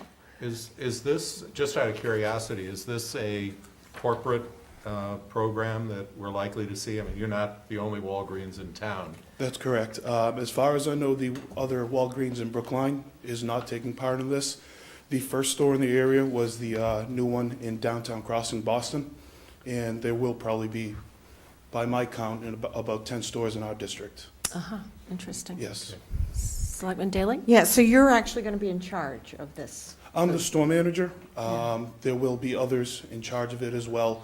My assistant store manager will be the one permanently in charge of it, along with some others people that will So have to help. have either you or your assistant store manager have the Serve Safe training to, We've you know- gotten training from our company on how we're going to dispose of any product, on what we look for, in case if there's any issues with the food, or the Okay. transportation they come in as well. okay. Just to be clear, the health department will inspect the premises and be monitoring them, and they have provided their approval for this common victualer's license, so. They do have, there will be a totally separate inspection by the health department that has nothing to do with the food vendor license directly, And because they're serving food on the premises. I mean, I assume that they come around and check the temperature of the Yeah, right, refrigerated units. right, exactly, Yes. exactly. By the way, you were aware of our polystyrene ban on Containers. containers for food and beverages? Yes, we are. So out of curiosity, what will you use instead? Do you know yet? I am not positive, no. I believe it is something similar to what I've seen that the Dunkin' Donuts have been carrying now instead of the styrofoam. Yes, but I'm Which is not, a plastic-lined paper, I think. I believe so, yes. Okay. But the sandwiches probably are just wrapped in plastic wrap. Probably. Or in a plastic Like a container. paper. Right, Yes. right, Okay. okay. Any other questions for Mr. Matia? That's correct. Nope. Seeing none? All right, then I move that we approve the application of Walgreen Eastern Company, doing business as Walgreens number 03564, for a food vendor license at 99 Harvard Street. All in favor, please say aye. Selectman Daley? Aye. Selectman Benka? Aye. Selectman Goldstein? Aye. Selectman Waschinsky? Aye. Chair votes aye. Can I just ask before you go, so how are you transitioning with the plastic bag thing? Our corporate offices are helping us out there as well. We have paper ready to go. They're also working on other types of alternatives, such as the reusable tote bags that we're going to begin selling. We've already been selling them. Gonna say, Yes. this is a marketing opportunity, I'm told. Yeah. That's correct. So when do you plan to actually, I know some people are asking for waivers to have a little longer before they have to put it in effect. Are you going to be putting it into effect right? As far as I'm aware, no. Our corporate office was notified as soon as I was notified Yeah, by the town, yes. okay. So Yeah, it's your effective, corporate it was office effective is January handling 1. this issue? Corporate office as well as our market Yeah. president as well. Yeah, I mean, I suspect that this is at a corporate level with Walgreens and, Well, I thought he was setting an Chef. example by yeah. taking care of it, starting out right. Right. Well, it's actually probably easier for somebody starting fresh than somebody who's already got a supply of other products, right? So maybe he's in better shape. All right. Are we done here? I think Yeah, we voted. Voted it. All right. Good you. luck. Good Thank luck. you very much. Good luck. Next item is the application of bracha for a food vendor's license at 414 Harvard Street. Someone present to speak on this one?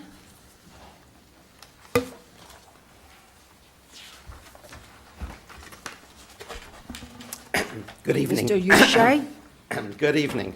My name is Mark Bressler, and I represent Amir Ushai and Leora Ushai. And Amir is here, Leora is in the fourth row. The Ushais have acquired the business assets of Grape Leaves, which is the food service business on Harvard Street next to the Israel bookstore. They intend to continue the same type of operation, and in fact, will be maintaining the same business name. Initially, our clients were thinking of renaming the business Atdut Corner. Atdut is Leora's maiden name, but instead we have decided to keep the existing trade name of the business, Grape Leaves, and that way, for all of the existing customers of Grape Leaves, it will be viewed as a continuation of the same type of business, same type of food service, same type of products. The store will be maintained as a glatt kosher establishment selling fresh meat and also selling prepared foods. So largely, there will not be any significant changes evident to consumers who will be shopping there in the future. In fact, two of the existing employees of Grape Leaves will continue under the ownership of the Ushais. So in terms of training, food preparation, food disposal, all of the procedures that have been in place at Grape Leaves will continue in place under the new ownership. And do you, We probably have questions, so. yes, All right, Selectman Daley? Yeah, I have a couple questions. So the doing business as is not what's on the application? no, it's Right, not. we'll- Mr. we'll have Ushai to- filed a DBA application this morning. Okay, Okay. with when we Town take Hall. our vote, we'll be careful to say it's going to be doing business as Grape Leaves. That is correct. Okay. And my second question was, all the letters of recommendation were for a David Ushai. Is that the same person? yes, The yes. application's in the name Amir? Yeah. Amir is David's Persian name. Amir and Leora are Persian Jews. They are immigrants from Iran. They are U.S. naturalized citizens. They've been citizens here and living in Brookline for 20 years. So I might point out one difference coming up in the menu will likely be more of a Persian influence. Look forward to that. But still glatt kosher. Still glatt kosher, yes. Okay. Other questions? Yeah, just out of curiosity, I know that when we first approved this license, there was a good deal of excitement about having a glatt kosher food vendor and really interest from a large surrounding area. And I'm curious as to whether the customers are drawn from a large area to this location, whether that has materialized. Well, Harvard Street is very much the center of the kosher food Right. business, from Reuben's all the way down to Jerusalem Grill.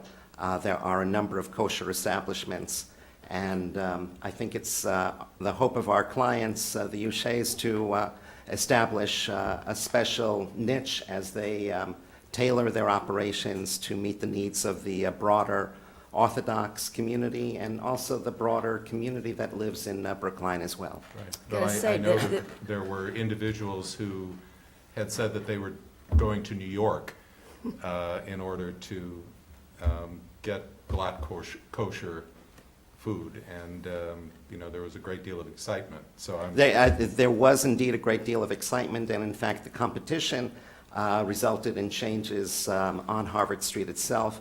Shortly after the Grape Leaves established itself as a glatt kosher vendor, the butchery also sought approval for glatt kosher meats, and competition certainly has been good on Harvard Street. We hope our clients will benefit and succeed there as well. And the community as well. So, good. Other questions? Can I just ask, Mr. Uche, what would the Persian influence in the food be? What would the changes be? Like some kebab. You have to get right to the microphone. You have some like Persian kebab or beef stew, you call it khoresht. And we have some tadik, because a lot of people love those foods. We look forward to seeing your menu. Sure. The manager of the restaurant will be Mrs. Uche, who has many years of Persian cooking experience. Although Great. grape leaves are pretty Sephardic to begin with, so, I don't think it's not going to be that big a departure, since grape leaves are already sort of a Persian, Middle Eastern, what's known as Sephardic delicacy, so. The former owner, Mr. Nagar, is a friend of the Uches, and he has pledged to remain involved in providing some advice and guidance in operating the business. Great. Okay, I think we're ready to take a vote. I move that we approve the application of Bracha Incorporated doing business as Grape Leaves. Someone wants to speak. Oh dear, sorry. Stan Rabinowitz, Precinct 9. I know Precinct 9 is quite active, and I feel that I know the Uches, I know them very well, and I know before the Nagars, and I can tell you in all honesty, you couldn't ask for better people to be working in this area and opening the store, and as we all know, we want to make sure that Brookline is noted for welcoming these kind of businesses. I know for many facts that you couldn't ask for a wonderful family, and it's going to be a little different than the butchery because of this Persian recipes and so forth. And I've been in favor, with your kindness, to go forward and vote for this particular operation. I thank you very much. Thank you. I think you've piqued everybody's interest in your menu with the reference to the Persian delicacies. So hopefully people are listening, and will find this a place to visit. Just one last question, when will the transition be made? As soon as we get the food services permit. Okay. We have undertaken all of the sale documents. Lease assignment is subject. Actually, could you just go to the mic? The approval of the lease assignment is subject to the issuance of the food services permit. So once we have the food services permit, the transition will be complete. Our clients are ready to begin operation right away. Great, terrific. Okay, I'm going to try again. I move that we approve the application of Bracha Inc. doing business as Grape Leaves, Amir Yushari, president, for a food service vendor license at 414 Harvard Street. All in favor, please say aye. Selectman Daley? Aye. Selectman Benka? Aye. Selectman Goldstein? Aye. Selectman Waschinsky? Aye. Chair votes aye. Good luck, and we look forward to seeing your menu. Thank you very much. Good luck. Thank you very much. Do we come back to get the permit tomorrow? Yes, from the Selectman's office. Good night. See you, Stan. Okay, we now have an application for change in manager for Mission Cantina. The record reflect that I'm going to recuse myself on this matter Yes, due to indeed. a You- prior you- business You relationship. may depart. And who's speaking for the Mission Cantina? Is Mr. Brilliant here also? Mr. Brilliant wasn't able to make it this evening. My name's David Moore. I'm the applicant for the manager of record. I see. And we noticed that you are also requesting a new alternate manager. Is that correct? Yes, Kelly Orth. Right. And I noticed that the applications, at least, have been approved by our departments, and that the requirement for safe service has been met. But I think while we've got you here, and particularly, I gather, in your case, where you seem to be interestingly qualified, there have been some complaints from neighbors about noise. Yes, there have. And I just would like to hear from you, since you've been working there for a while, what steps have been taken to reduce the disturbance, particularly, as I understand it, there's two different kinds of noise we've heard about. One was from the rear of the building, where there are residential units that are quite close, and also some concerns about late night in the outdoor seating. So I've worked for Mr. Brilliant off and on at the Washington Square Tavern and also the Beacon Street Tavern for the past 6 years in different faculties and job duties.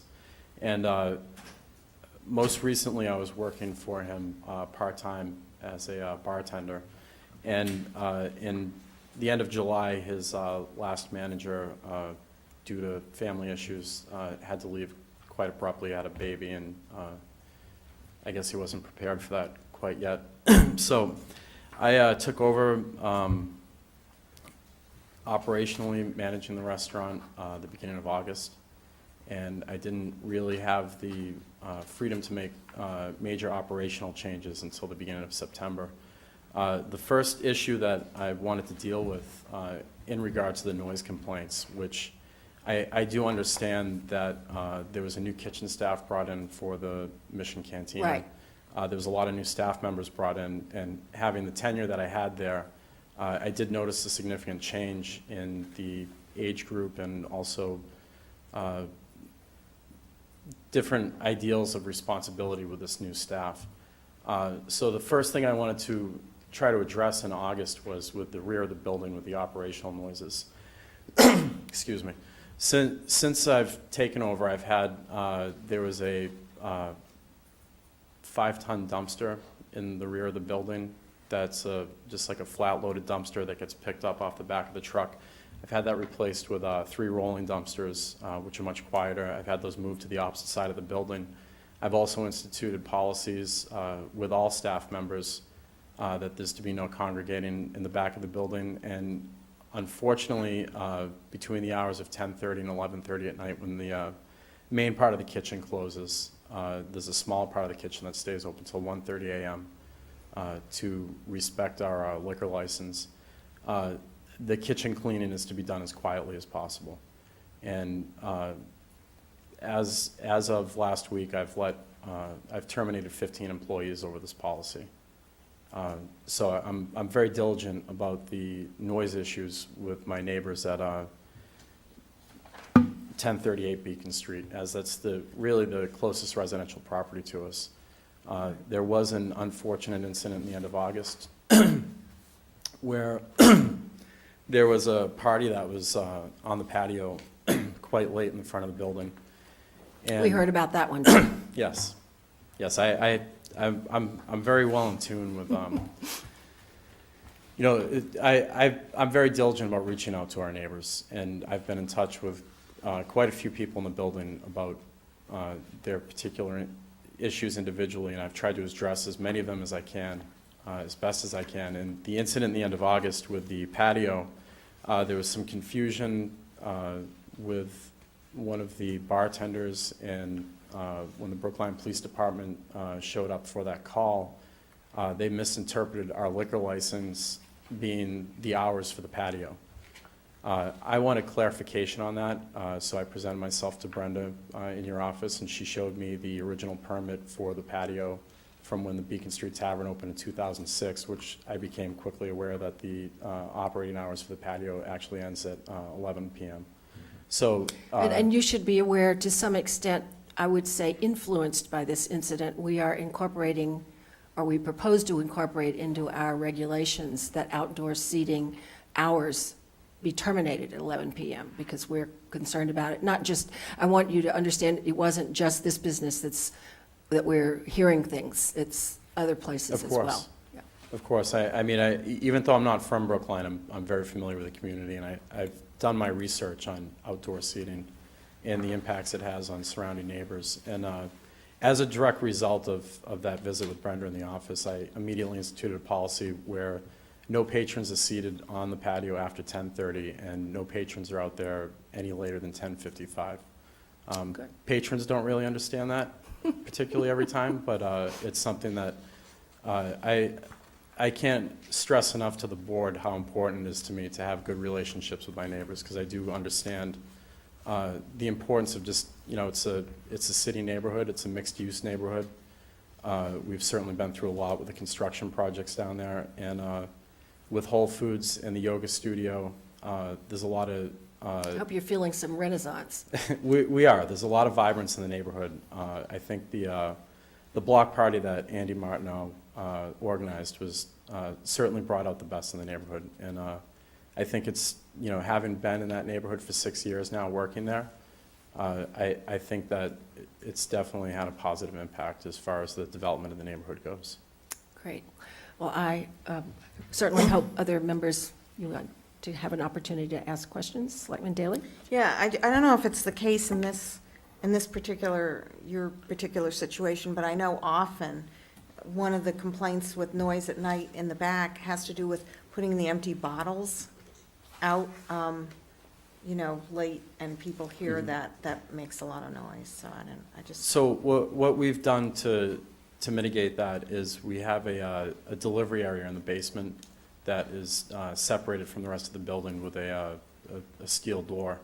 And what I now have the bartenders, which there's never more than 2 of them on duty at the end of the night, is they actually bag the bottles and keep them in the trash receptacles, and they put those in the room. And then my duty as the manager that gets there, between 10 and 11 o'clock in the morning, is I personally bring them upstairs to the dumpsters. Unfortunately, there are parts of the kitchen operations due to sanitation and health concerns that I have to allow the employees to clean some of the kitchen equipment outside, like the floor mats, for instance, and taking trash out for the kitchen. And that does occur 7 nights a week from 10:30 to 11 o'clock. My other thing that I wanted to mention is, as manager, you'll be responsible for making sure that the staff is conscientious about asking for identification from patrons. You're in an area where there are a lot of college students, and we take those laws very seriously in Brookline. If you've been working here for a while, so you probably know we do sting operations periodically, and you will be, or Ms. Orth, when she is on duty, will be responsible for all those people working for you, that they are as conscientious as you are about following the regulations and asking for the ID and not serving if they don't have the ID. Or I've actually leaned very heavily on my distributors, and Anheuser-Busch, or InBev is the name of the corporation that owns them now. They're going to be providing me with an ID scanner free of charge, so that's going to make a big difference for us.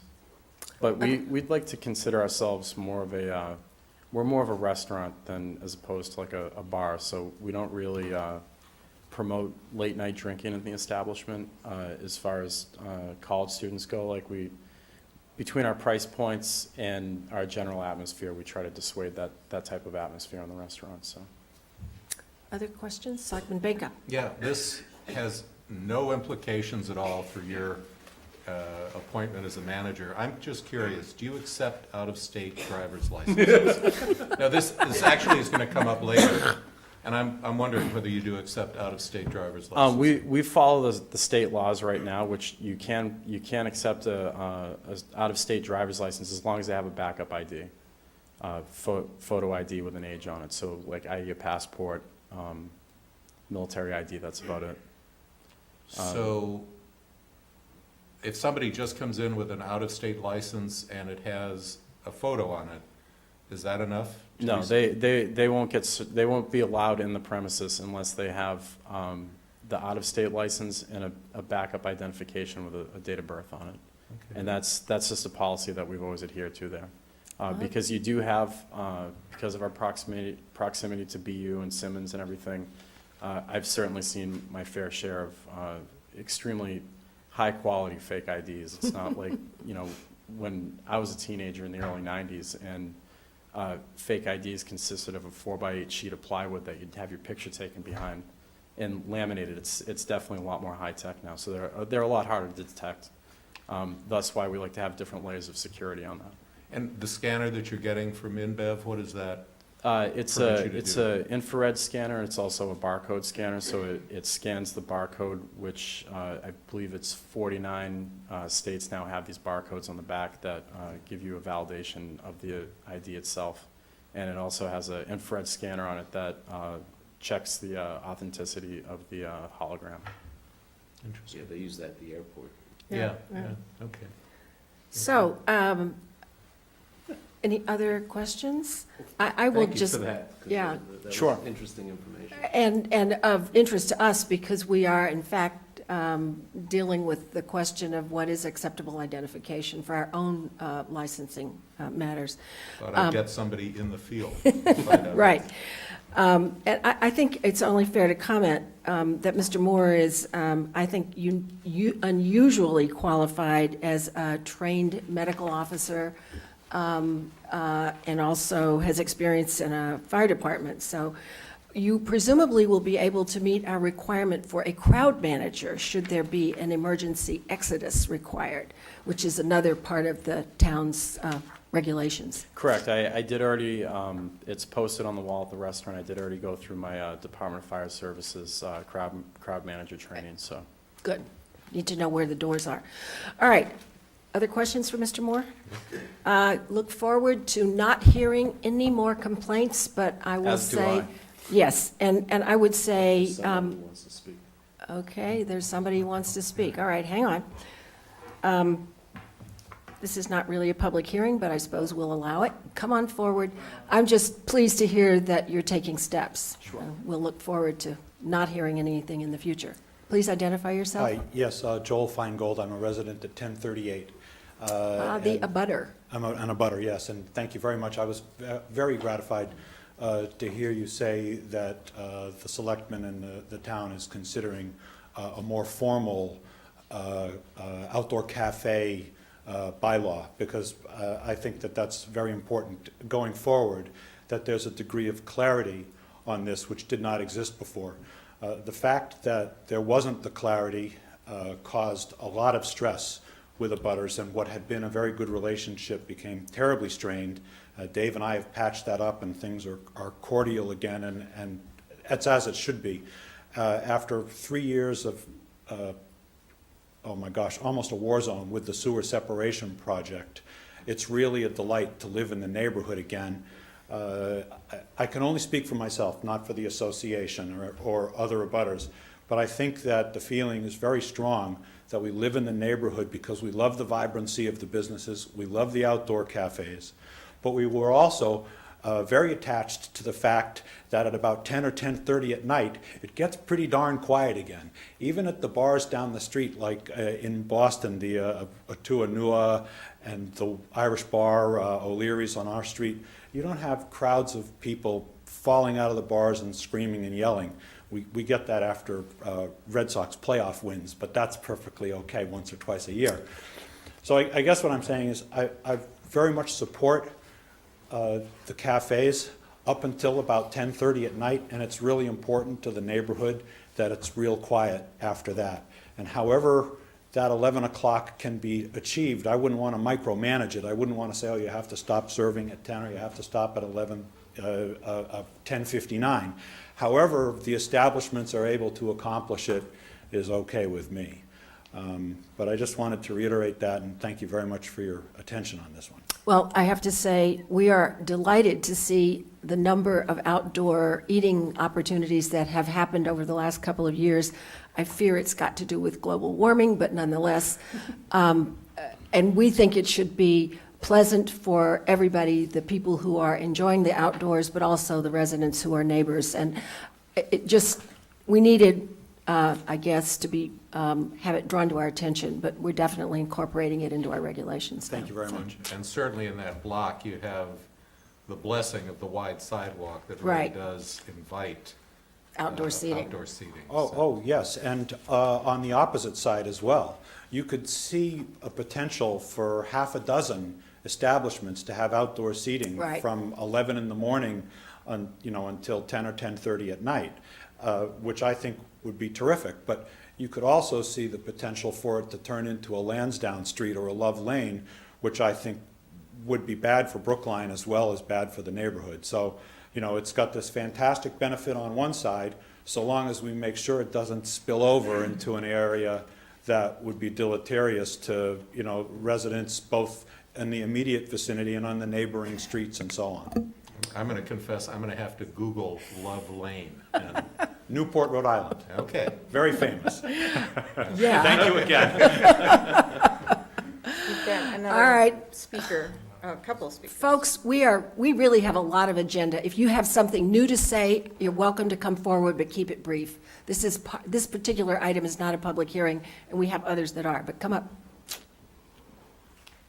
Good evening, folks. My name is Beryl Sheaf. I'm the owner of the property. I've been in business there since 1962.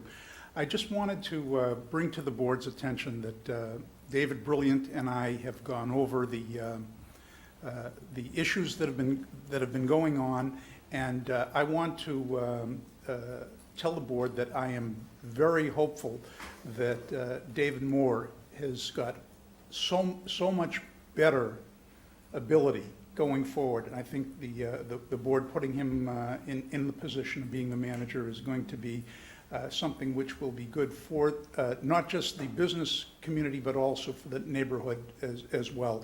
And in working with Michael Tack, who is one of the trustees of 1038 Beacon Street next door, he has been very happy that David Brilliant has had Dave come in and try to attend to a lot of the concerns that he has had about the building. And hopefully it will be something which will be more positive going forward. Thank you. Okay, thank you. And thanks for your attentiveness. All right, did I see another hand in the back? Nope. Okay, then we're going to go ahead. My personal prediction is the Red Sox in 6, and that means it might be noisy around there. I think probably that over the last next game. couple of nights, it might be noisy. In the meantime, I think we should take a vote. I'm going to move that we approve the application of DBGF LLC, doing business as Mission Cantina, David Brilliant, owner and holder of an all-kinds alcoholic beverage license as a common victualler at 1032 Beacon Street, for the change in manager from Tiernan B. Smith to David B. Moore, and also for a change of alternate manager from Lauren Vargas to Kelly Orth. All in favor, please say aye. Selectman Daley? Aye. Selectman Benka? Aye. Selectman, Waschinsky? Aye. Sorry. And the chair votes aye. Go forward and do well, and keep your noise under control. Okay, next is a change of hours for Rebel. Someone here speaking for?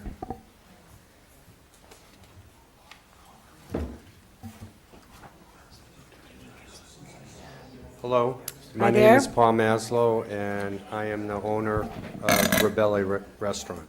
Rebelle. Rebelle. E, okay, I'll try to remember that.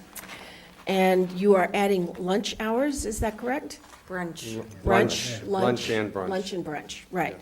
So lunch on weekdays and brunch on Sunday. Are there questions from members of the board? We've got approvals from the departments for the change of hours. Any questions? No question. This is a public hearing. Is there anyone here who wishes to speak on this matter of a change of hours, weekdays from opening at 5 p.m. to opening at noon through 1 a.m., and on Sunday to open, well, No, Monday through, to change to opening on weekdays 10 a.m. to 1 a.m., and on Sunday from 10 a.m. to 1 a.m. Are there, you want to speak? This is just You got to come up to the microphone. You're silent back there. Nobody can see or hear you. I didn't anticipate Pull the mic down. Sorry, now. Hi, I live right behind Ribella. I've been a resident there for last 17 years, but I had no idea that they were going to talk about this. I have a handicap sticker, and I take 2.5 hours to find parking. Since these people have opened, I love the restaurant, I love all the stuff that's going on, but we just have no parking. Till they close, all the people who come to the restaurant, for the last 17 years, we had no problem. The restaurant must be really very good, the food must be wonderful, because people just come and park. I don't know what can be done about the parking.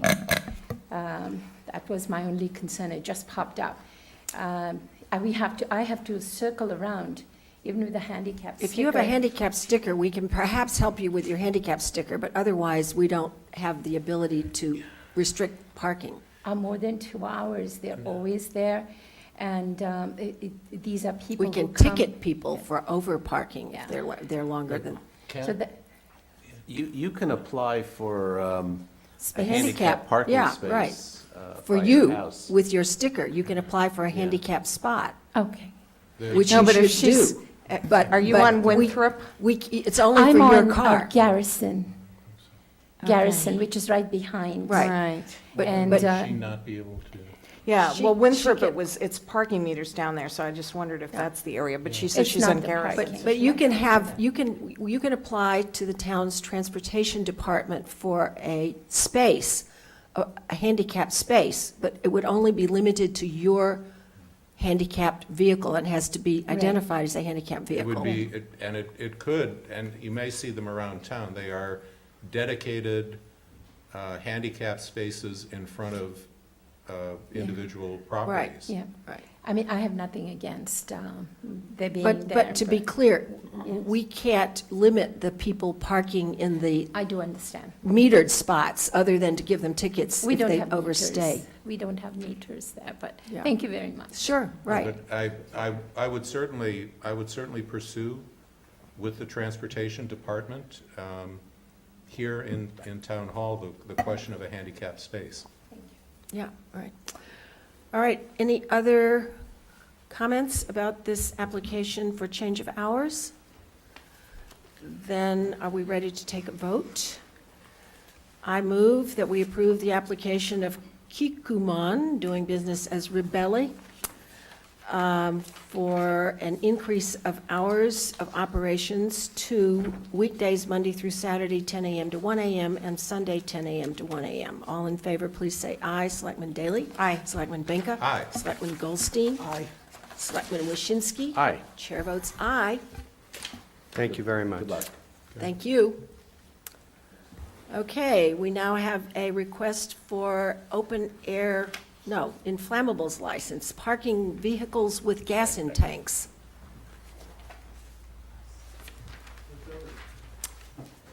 Sorry, this one is 20 Englewood Avenue. Number 14 on the agenda. It's item 14 on the agenda, sorry. Hi, good evening. Hi there. Adam It's not a Barnowski. liquor license. It's not a liquor license. It's a different kind. Just kind of here on the fly tonight, Jeff Furman, who owns Brookline Development LLC, had intended to be here. He is ill tonight and was unable to make it. But yeah, he's looking for keeping storage and use of gasoline in tanks of 81 vehicles with 43 underground and 38 above ground. It's a new building at 20 Englewood, right off of Beacon Street. Is the address actually not Beacon Street, it's Englewood? I'm sorry, it's 20 Englewood Ave. Did I misspeak? Yeah, I just want to be clear, 20 Englewood Ave, but it fronts on Beacon, right? Or it goes around the corner? It's just off Beacon Street. Just off Yeah. of Beacon, that's correct. Right. So it's been signed off by all departments and Yeah. issued a certificate of occupancy. It meets all the code requirements. It has a gas trap system, proper drainage, ventilation, traps, sprinklers, et cetera. Questions from members of the board? No, seems to be in order. All right, this is a public hearing. Is there anyone here who wishes to comment, speak in favor or in opposition to this inflammables license? Seeing and hearing none, I move that we approve the application of Brookline Development, Jeff Fearman, whatever he is, president, for keeping storage and use of gasoline in tanks for 81 vehicles at 20 Inglewood Avenue. All in favor, please say aye. Selectman Daley? Aye. Selectman Benka? Aye. Selectman Goldstein? Aye. Selectman Waschinsky? Whoops. Disappeared. Chair votes aye. Thank you got very it. much. Next item is 321 Hammond Pond Parkway, 54 automobiles.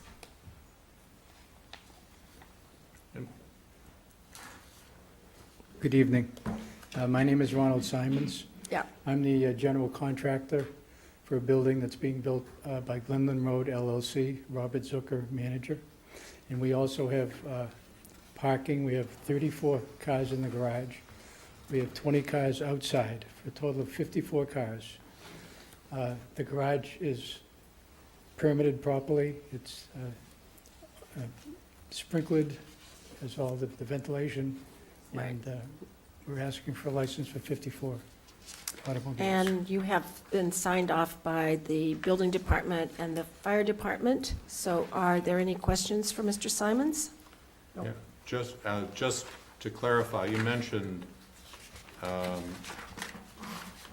glen'ln Road LLC, Robert Zucker, manager. The request is in the name of Bodwell Pines Corporation.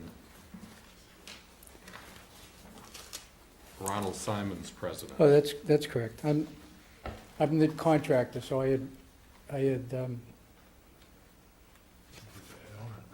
Oh, I think we need to issue this to the owner. To the owner of the glen'ln Road property. Yeah, LLC. right, to glen'ln Road LLC. Sorry, I thought missed that. That's the way I Thank made it you.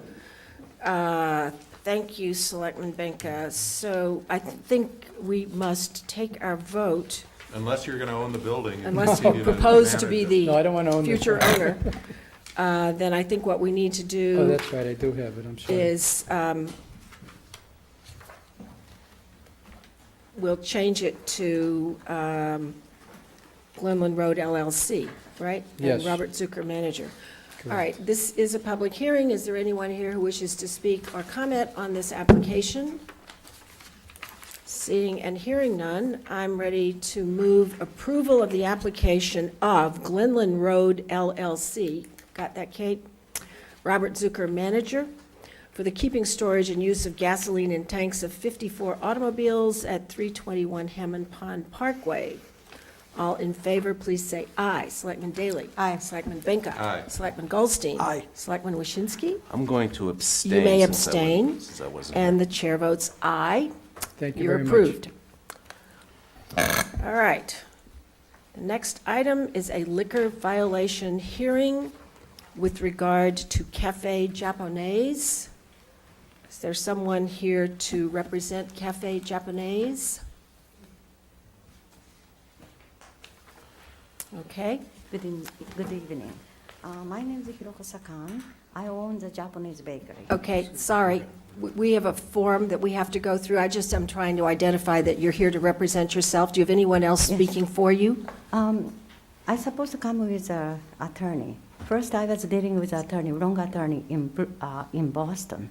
So this attorney doesn't know what to do. I'm sorry, we have a posted hearing for which you were notified properly, okay? And at this point in time, we're going to have to go through the formal hearing process. So if you Well- just will listen carefully to what's going to happen, okay? All right, just, if you'll just step aside for a moment. All right. This is a public hearing pursuant to Massachusetts General Laws, Chapter 138, Section 64, to determine whether the Board of Selectmen, as the licensing authority for the town of Brookline, should modify, suspend, revoke, cancel, decline to renew, or set conditions precedent for the renewal of the all kinds liquor license issued to Cafe Japonais, Inc., doing business as Kapow, based on a charge that it has maintained an inactive liquor license in violation of Section A11 of the Town of Brookline Sale of Alcoholic Beverages Regulations. The notice of this hearing dated August 28, 2013, was delivered by certified mail to Hiroko Sakan and Takeo Sakan's address that is on file in the Selectmen's office, and it sets out the charge. That notice, together with the return of service, is marked as Exhibit 1 and is incorporated by reference into the minutes of this hearing. So, who is present to speak in support of the charge? Patricia Correa, Associate Town Council, is here to present the charge. Thank you. And to represent Cafe Japonais is? I'm here to represent Cafe Japanese. Identify yourself by name and address for the record. My name is Sam Fitzpatrick, 29 Vinton Street, Melrose, Massachusetts. Okay. And are you satisfied about the notice of hearing? Yes. And do you have any other exhibits that you would like to have added to this set of exhibits at this time? Hiroko has written a letter with the help of a friend, and she'd like to present it to you. Okay, she can give that to Ms. Correa behind you.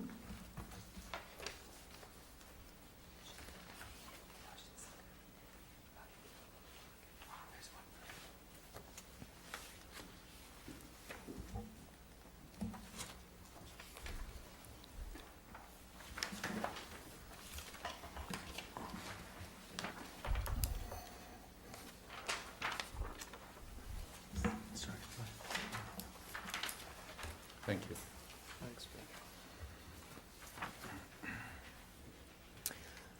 So I think we'll take a moment to read this since it's Okay. new information. Okay.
Everybody had a chance to review the letter? Okay. We'll take evidence and hear from the parties in two phases, the first being whether or not there was a violation, and the second having to do with appropriate action by the board. Ms. Correa, are you prepared to present the case in support of the charge? Yes, thank you. This is a violation, alleged violation of maintaining an inactive liquor license in violation of Section A11 of the town regulations. This was confirmed by Lieutenant Derek Hayes of the Police Department, who visited the business over the summer in August. And you have an email among the exhibits, which are exhibits 1 through 10, and I request that they be incorporated into the minutes of this hearing. As an exhibit, you do have, as Exhibit 3, an August 21st, 2013 memo from Lieutenant Hayes explaining his interactions with the licensee, and it came to his attention that the business closed in June of 2013, and the licensee did not bring the closing to the board's attention. What happened then was that we served a notice of violation for a September 17th hearing. I spoke with the gentleman here tonight representing the licensee, who said that he identified an attorney, Ken Mischewitz of Davis Malm, as representing the licensee. I was in touch with him, and on September 13th, he told me that the licensee would surrender the license. On September 17th, we received a letter from attorney Adam Barnofsky saying that he represented the licensee and that the licensee wanted to transfer the license to the 1020 Beacon Street location. So I wrote a letter, or the town wrote a letter to attorney Barnofsky saying that if the licensee did intend to transfer the license, the application should be filed by September 25th. And that letter is also marked as an exhibit. Attorney Barnofsky's letter is Exhibit A, and my letter back is Attorney Barnofsky's letter is Exhibit 8, and my letter back is Exhibit 9. We gave a date of September 25th for submission of the application for the transfer to Beacon Street, and that was not received. We are here tonight based on the new date that we notified Attorney Barnofsky about, and also last week on Thursday, we served notice of this date in hand to the licensee. So no application for a transfer has been received to date. The business does remain closed. This is a second violation like this. In November of 2011, the board sanctioned the licensee for maintaining a closed business and inactive liquor license for a period, I believe it was several years at that time. And the board agreed to a window of 6 months to allow the licensee time to get the business back on its footing. On the same night, it also agreed to a new manager, Mr. Sakan, who we understand from the representative to the licensee here tonight has moved to California. So there is no manager available on record at this point, and the business is closed and the license is inactive. Okay. Are you contesting this violation? The business was not ever closed corporately. It was, we were evicted from the location, but we still own the business. I'm sorry, the license was inactive, that's the question.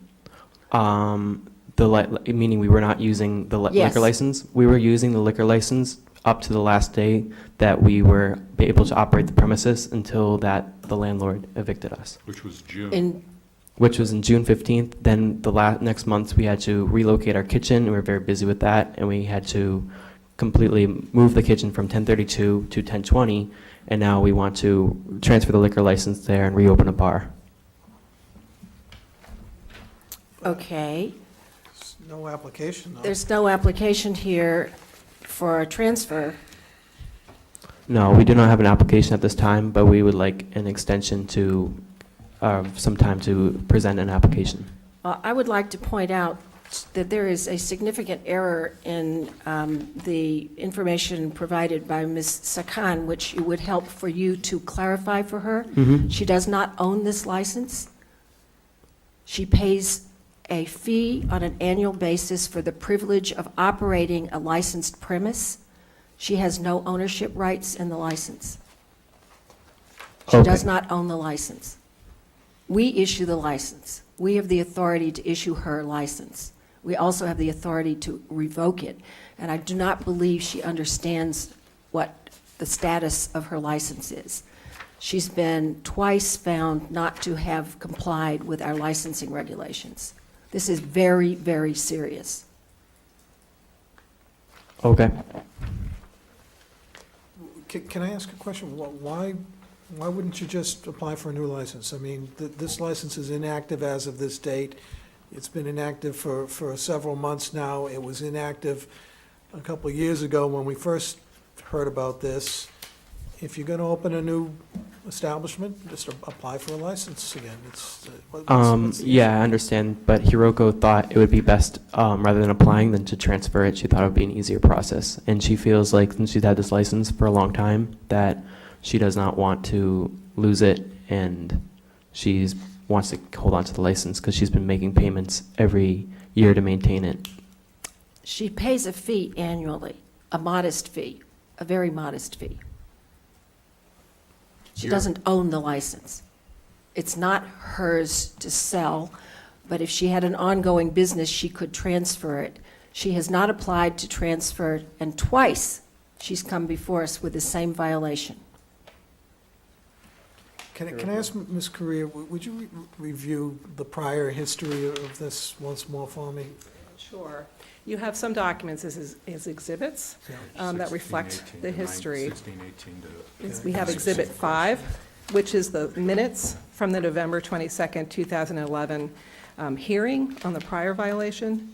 And then you also have Exhibit 6, which is the vote to assign a new manager. And so as I understand it, what happened in the November 2011 timeframe was it came to the town's attention that she had been maintaining an inactive liquor license.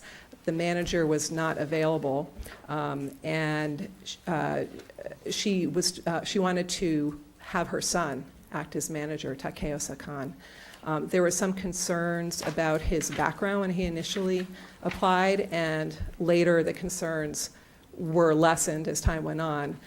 So on that November 22nd, 2011 date, you both sanctioned the licensee for the inactive license and appointed Mr. Sakan as the Did they ever manager. get back up and running after that? They did for approximately a year, slightly more than a year.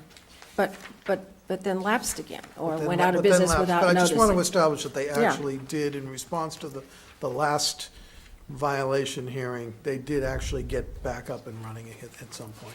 Lieutenant Hayes did do an inspection during that period of time, and they were up and running for a period of time. Other questions? Yeah, I have some concerns for Ms. Sakan.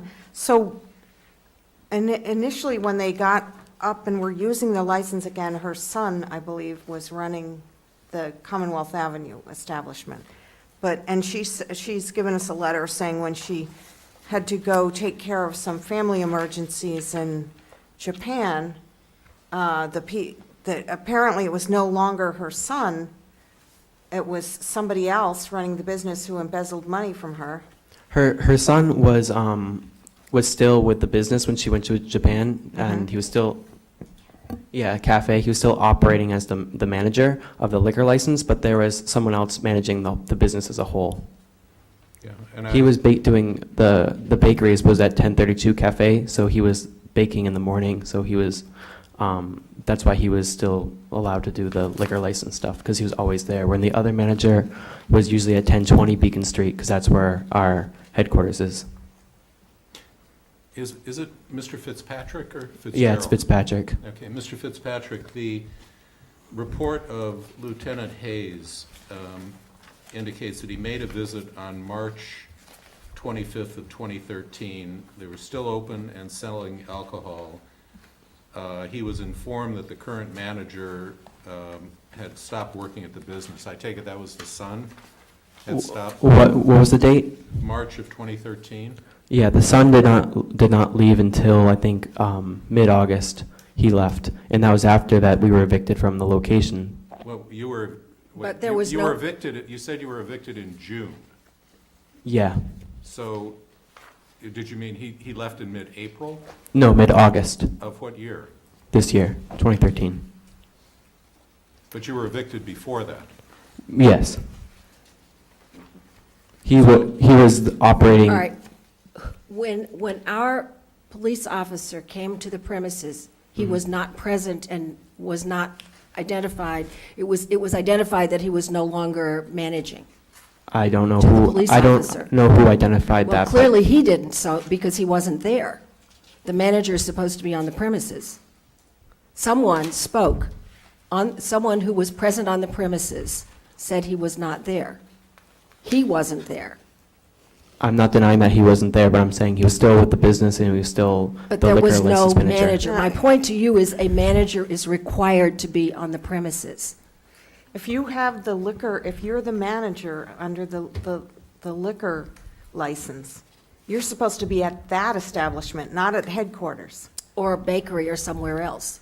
Yeah. You can- So I'm troubled by the fact that not only do we seem to have this lapse, but that they don't seem to have been following our regulations even prior to the lapse. I do know when the police officer came, and I was given a packet of the violations and kind of a step-by-step of what needed to be done. And because that we knew we were getting evicted at that time, we wanted to apply for a transfer, but we didn't take those steps because we were moving out of the location. Ms. Correa, do you have something you want to add? Yeah, I just just want to clarify that we didn't add the alleged violation of lack of a manager on site because the business had closed by Yeah. then, and Right. they were not selling alcohol. Right. So, I understand. But unfortunately, we have a series of non-compliance matters, which does not give me great faith that in the future there will be compliance. I would say the pattern has been of non-compliance. Well, I will agree. Well, we were really struggling in the last year, and we did not comply. There was non-compliance before we were struggling. Non-compliance began before 2011. It did not happen this year. Well, The first incidence was a situation that had gone on for some period of time. That was the first non-compliance. This is 2013 non-compliance. Well, Two serious non-compliance when we have reached out many times with no response. yeah, well, what I want to say is that we understand that we've had difficulties in the past with being compliant, but we have a new business model that we want to put in 1020 Beacon Street, and so we would like to hold on to the license, or we will not be selling liquor until we get the transfer, but we would like to be able to apply for the transfer and apply for the license, and we do want to be compliant, and we're willing to hire a manager who meets the requirements and be compliant from now on. Yeah. You know, we actually went through this in 2011 with the license not being used for an extended period of time. And then the license, because of that, and I think only because of that, the license was reactivated. And now it's, again, not being used. And you were provided an opportunity to file an application to transfer that license and to use it. And that just didn't happen. And it baffles me as to, I mean, you're saying now we want to use it, we want to transfer it, but that, this has been going on since the first notice in this go-round was back in August, that Lieutenant Hayes was there. You were told to get a transfer application in by the 25th. That didn't happen. And you're saying, well, we'll do it, we'll do it, we'll do it. And I mean, to my mind, the opportunity has come and gone. Well, I agree with Selectman Banker, except for one thing, the opportunity hasn't exactly gone. If we find the violation and we terminate the license, and you do want to go forward with your business plan, there are licenses available at the moment, and you should bring an application for one and File an application for a new license? for a new Right. license. Just, but to ask the town to continue to keep this license on the books inactive, and, you should know there's not a lot of licenses left, but if somebody comes along in the meantime and wants to make use of a license, it's a lot better from our point of view to give it to an establishment that's ready, willing, and able, and financially capable of using it. You've represented to us that you've been evicted and that there's turmoil and a financial hardship, and we feel for you, and we hope that comes to an end. I know Cafe Japonese is, without the liquor license on Beacon Street, is a very viable, well-respected, well-established business. But right now, you're asking us to do something that it's not even necessary that we do. If you really believe in this business model, you'll apply for a license, and if you've done it correctly, you'll probably get it. I understand what you're saying, and I just want to add one more thing before I sit down, that Hiroko really wanted to hold on to this license, so she told me to come here and just ask for an extension of maybe another hearing where we can present a transfer application. Well, there was a hearing originally noticed for August, and, correct, and it was, or was it September? I know we had a hearing noticed, and it Right. was, for what Yeah. date? Yes, we sent out the notice in August for a September 17th hearing, And that was extended. and that was. And that's been extended. It's already And- been extended. You know, I here we are 5 weeks later, and nothing has happened. All right, I will be willing to hear from someone who wishes to speak either in favor or in opposition, if you'd like to come forward to the microphone. And again, identify yourself for the record. You have to give us your name and address. Yes. My name is Shahida Mohyuddin, and I live at 16 Garrison Road in Brookline, Massachusetts. I've been an American citizen for 43 years, and I've known Miss Hiroko Sakin since 1988. She's a dear friend of mine, and over the period of so many years, I've noticed she's very naive, unfortunately, and people have taken advantage of this. I was asked to write a little note for her letter for her, which I did, and from what I understand is you all have been very kind as to try to make her understand when she establishes her business, she can just apply for the liquor license. She's not losing it. That's right. Yeah, so this is simple. It's not as complicated. Unfortunately, the son, Mr. Takyo Sakin, was there and not there. They wanted to they had wings and they needed to fly to their own little places where they wanted to do something else. So she was left fending for a lot of things on her own, and we feel very badly for her. And Sam here, Fitzpatrick, offered to help. He works for Mrs. Sakin. And so I'll try to make her understand that once she establishes it, it would be easy for her to just apply for the license. She's not losing it.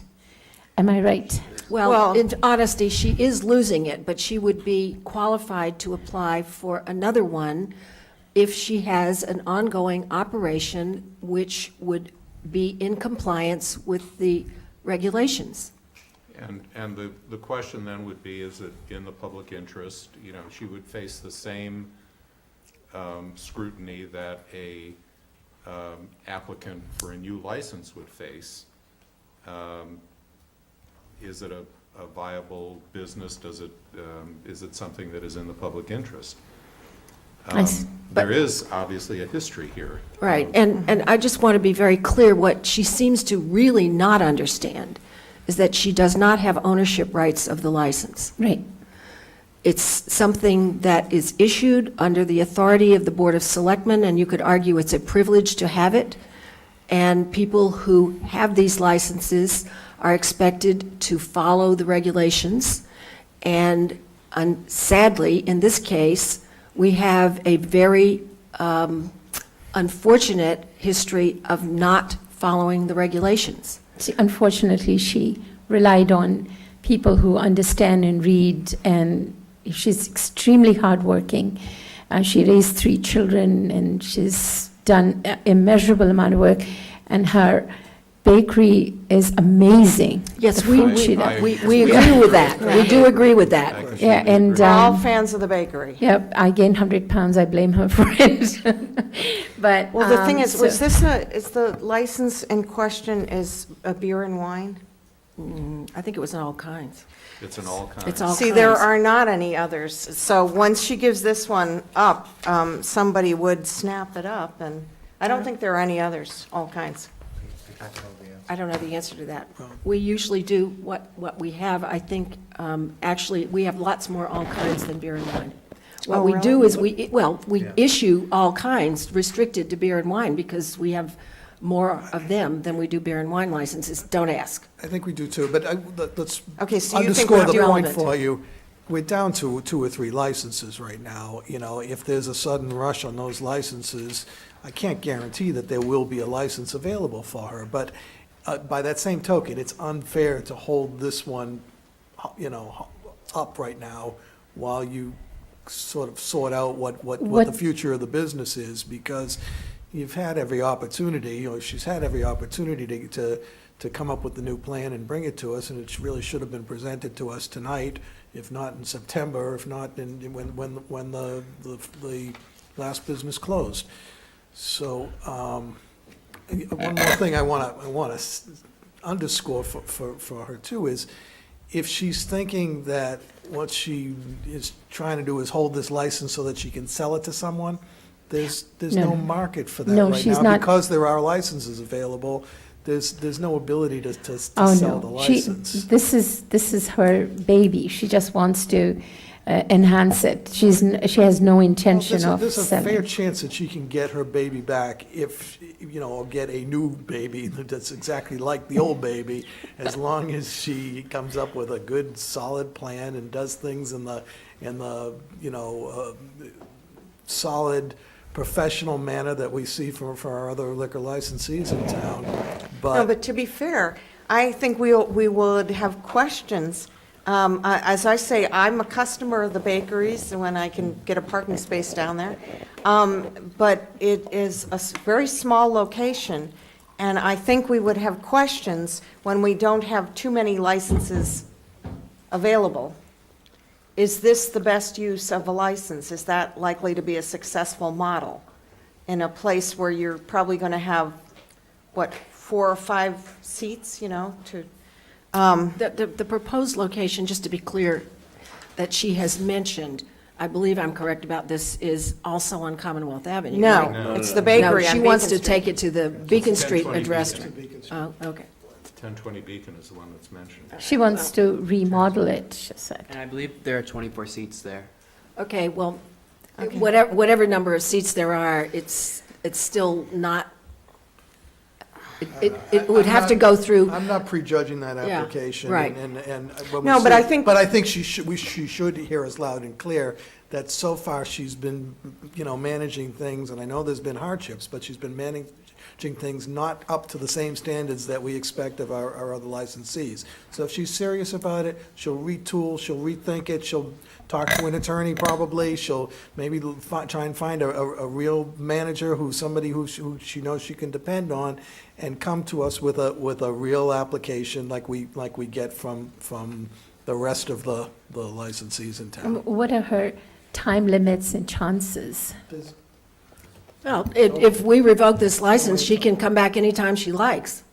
There's no reason for her to be under pressure. With everything just cleaned and clear cut, so. Yep. For example. Starting over, fresh. Well, but, I think we have to be fair here, I think there would be some questions about whether that location was an appropriate one. Well, what I'm for a trying to license. say is, there's no difference between her asking to transfer to her address on Beacon Street. It will be subject to exactly the same review and standards from both the health department and the building department and all of the other standards for issuing an all kinds beverage license, for which there is a higher standard, frankly, than beer and wine. I understand. So whether or not she would be able to comply, I would not at this time try to make a judgment. But I'm saying the same is true whether it's a transfer or a new application. The review process is identical. Yeah, I'll explain it to her. Okay? But she says in her, or at least on my copy of her letter to us, it's handwritten in that she purchased her liquor license. Well, she thinks she for owns it, and she's wrong. $100,000. And she, I'm very sorry, I don't mean that I own it, but see, when I took the place, I didn't know, so I had to pay for it, but I paid it. So You actually purchased a going business, and you had a liquor license transferred to you, but you did not purchase the license. I know, I understand. Well, she may have been misled. Selectman Daley-Ann DeWitt, I mean, just so you know, in I know, I don't transfer own it, businesses, it is not uncommon that there is I something know, paid for the license but rate. it's not an entitlement. Between her and the seller, she purchased it. Yeah, but it's Yeah. not an entitlement. She doesn't own it. She has no ownership rights over No, the license. no, and- And that's a very important She distinction. allocated No, some no, of her I know purchase that I price to don't us. own it, but unfortunately, I had to pay, at that time. See, I didn't know anything about the business. I was a housewife. So it's, when my husband died 30 years ago, my children was 5, 3, 1. I had to, raise them. So I had to start a business myself. And I have no idea about the business. And I'm the one who's still making the, cakes. So I'm working from morning to night, 365 days. So I have no time to deal with, like office work and with, other people. I have to rely on somebody who helps me, in the office, And Ms. in all Sekhon, those. that's the problem. You're working I know very it, hard. I know it. I'm working You're running a all- great business there at Cafe Japonese, but But You're- unfortunately, But I the have other to rely business on is not, somebody. you're not It's enough. unfortunately, I have to rely on somebody. At the same time, it's those people just took advantage, stealing money from me all the time. I understand. So, I'm unlucky, but I have to still go on. I And, understand, but you're only making the case that we suspect, which is you're great at operating the bakery, but when it comes to the liquor license, it's I understand. it's but beyond what unfortunately, one person can do. I have to pay for. At that time, it's my rent is too high, and I have to get out of my place. More than 10,000, I cannot afford it. Right. And also that real estate tax is high, and I have to pay Beacon Street and the Commonwealth is so much money. I just lost a lot of money, and the two managers steal the money more than 100,000. So understand. I have to, I have to, at least I have to survive. So that's why I decided to, do with some kind of unique, like a place which is like what's north end. They have the liquor and with a dessert and some, like appetizers. That's what I was thinking about because of the one thing is the economy and also its business is not that good nowadays. So that's why, I have to change my mind and that's why I'm trying to survive myself. Okay. So now I have a very good helpers, which is just like Sam. His father is a lawyer, and he's very smart kids, and he has a heart. He doesn't cheat me, he doesn't lie to me, he doesn't take advantage. So I prefer to have those people, and I have more office people, and I have people who does the managing. It's like a floor, and I go to all those people now. So that's why I can go on now. And unfortunately, my son has to leave because he was with me all the time. He never grown up. So that's why I have to let him go to grown up. Then if he want to come back, he can come back. I understand. See, that's why I let him go. And now I have a very good people. So I'd like to survive myself. So that's why I'm trying myself. So that's why I came here without a lawyer. I know I have to come here with a lawyer, but unfortunately my time has run out because we have to. We are struggling with all people who steal the money and the government. It's like a tax department and also the what is it? The DOR, the meals tax. Meals tax. Everybody. That's it. And Have the you people- filed a criminal complaint? Have you filed a criminal complaint against the people who stole from you? Currently, we're working with a lady with the government who has a whole case against this person, so, yeah. A lady with the government, like, do you mean someone in the district attorney's office? Yeah. Okay. Have you filed a complaint with the police? We have to. I talked to the police. They said that You need to file a complaint. Yeah. Obviously, we are working with lawyers, and we're working on this, but it's very sensitive, and I can't really talk about it right now. I don't know how much I can disclose, but yeah, we are taking care of it. Okay, I think we've heard enough, and therefore, unless there are other new items that members of the board would like to raise, I'm going to move forward with this hearing, which is to say, at this moment, we will now decide whether or not the licensee is responsible for the violation with which it is charged, and then we will turn to the question of what, if any, action the board should take in the event that it finds there was a violation. I move for a finding that the licensee is responsible for the violation described in the hearing notice dated August 28, 2013, and marked as Exhibit 1. All right, is everybody clear about what that is? Are there any amendments to that motion? I think that's clear. Okay. All in favor of a finding of responsible with regard to the charge of maintaining an inactive license in violation of Section A11 of the Town of Brookline Sale of Alcoholic Beverages Regulations, please say aye. Selectman Daley. Aye. Selectman Benka. Aye. Selectman Goldstein. Aye. Selectman Waschinsky. Aye.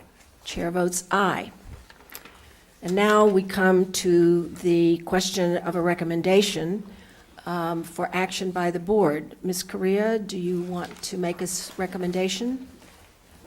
I don't, Chairman DeWitt. I defer Okay, to the board. that's fine. Then from the board, you have some options here. One is that we revoke the license, and the other is that we take some sort of conditional action. Anybody want to make a motion? Well, given that any conditional action would be a suspension and would only delay the amount of time that the establishment continues to be closed, I don't see how, it's either a matter of revocation or no revocation, or maybe some kind of interim order that they'd be started within a certain period of time, I'm not, for me, I'm not convinced that I think the applicant has only bolstered the impression which I've been getting, which is that they were a long way from being able to Right. figure out how to restructure this business with alcohol involved. And I think that there's just too many question marks, and the timeline is too long. If they can do it, I would be open to considering a fresh application in the future, but right now, I think revocation is the only Okay. alternative that is reasonable from my point of view. Thank you, Selectman Goldstein. So Selectman Lewis. a transfer would be would have the same level of review as a new license? Yes, if there is an application for a transfer, theoretically, the application for a transfer is treated in exactly the same way as an application for a new license. So the only difference is the current license is held. Well, it's an unusual situation because this one seems to be a transfer from oneself to oneself, which is not typical. Well, it's a location. Transfer of location. It's transfer of physical location, but it would be the same operator, yeah, right.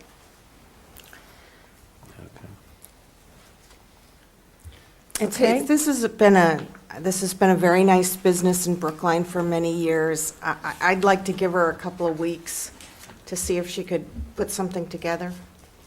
I too express concern I'm not sure that location and the idea that she has is going to work, but I would like to give her a couple of weeks to see if she wants to put together the transfer application. What if it looked like something, what if our penalty phase looks something like this? If it's not transferred by X date, then it's revoked. Okay.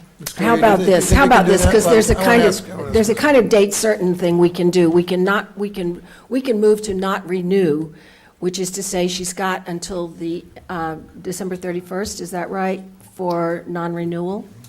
Well, so you would probably want to do a transfer application hearing for the November licensing. Right, but what I'm saying is we could take a vote that we will deny to renew unless a transfer has been received, and then presumably it will be reviewed and either approved or not approved, but we would not, I mean, I'm certainly not happy to just leave things in limbo.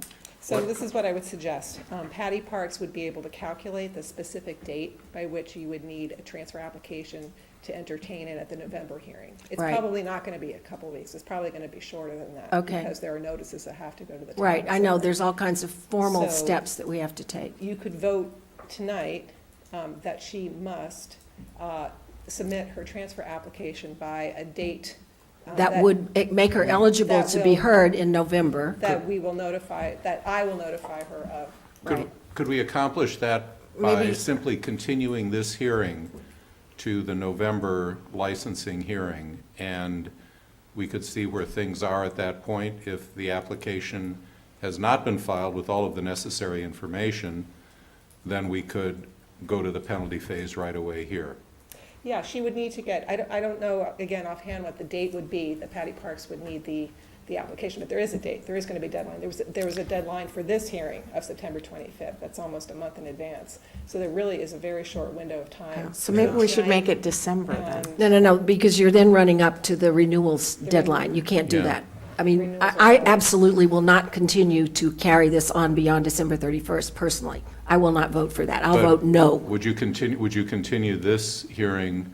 I mean, if we simply continued this hearing, we have now voted that there was a violation. Yes. If we continued this hearing so that the penalty phase would be voted on at the November hearing, that is, whatever the date before that they have to have things in, They would have to, they'd have to meet the deadline. We can continue we don't have to take this on the licensing night. I mean, I think asking someone to get this in a week is. I think they have to do it in whatever time we give them. They've had months. I mean, if, you know, Months. when the next licensing hearing will be November what? It's the, I think that's Thanksgiving Day. Yeah, right. It's tricky. 28th. It would be the 21st, or would it be the first week in December? 21st. Would typically would be on the 21st. And when are the renewal hearings? Aren't they the? I mean, sorry, the 19th. December. I'm looking at the wrong calendar. The 19th. Tuesday. But unless I'm mistaken, that's the first night of town meeting, so you can't do it. It'd have to be after that. It would have to be the following week, the 26th. Another way to Renewals, structure as I it. recall, aren't they usually the last week in November and the first week of December? 26th. Tuesday, the 26th. Well, we could, is there anything that prevents us from holding this hearing on a non-licensing? So we could doing it. continue this to November 26th. By that time, I mean, it may be that everything is not in place to vote on a transfer, but if there is sufficient information that is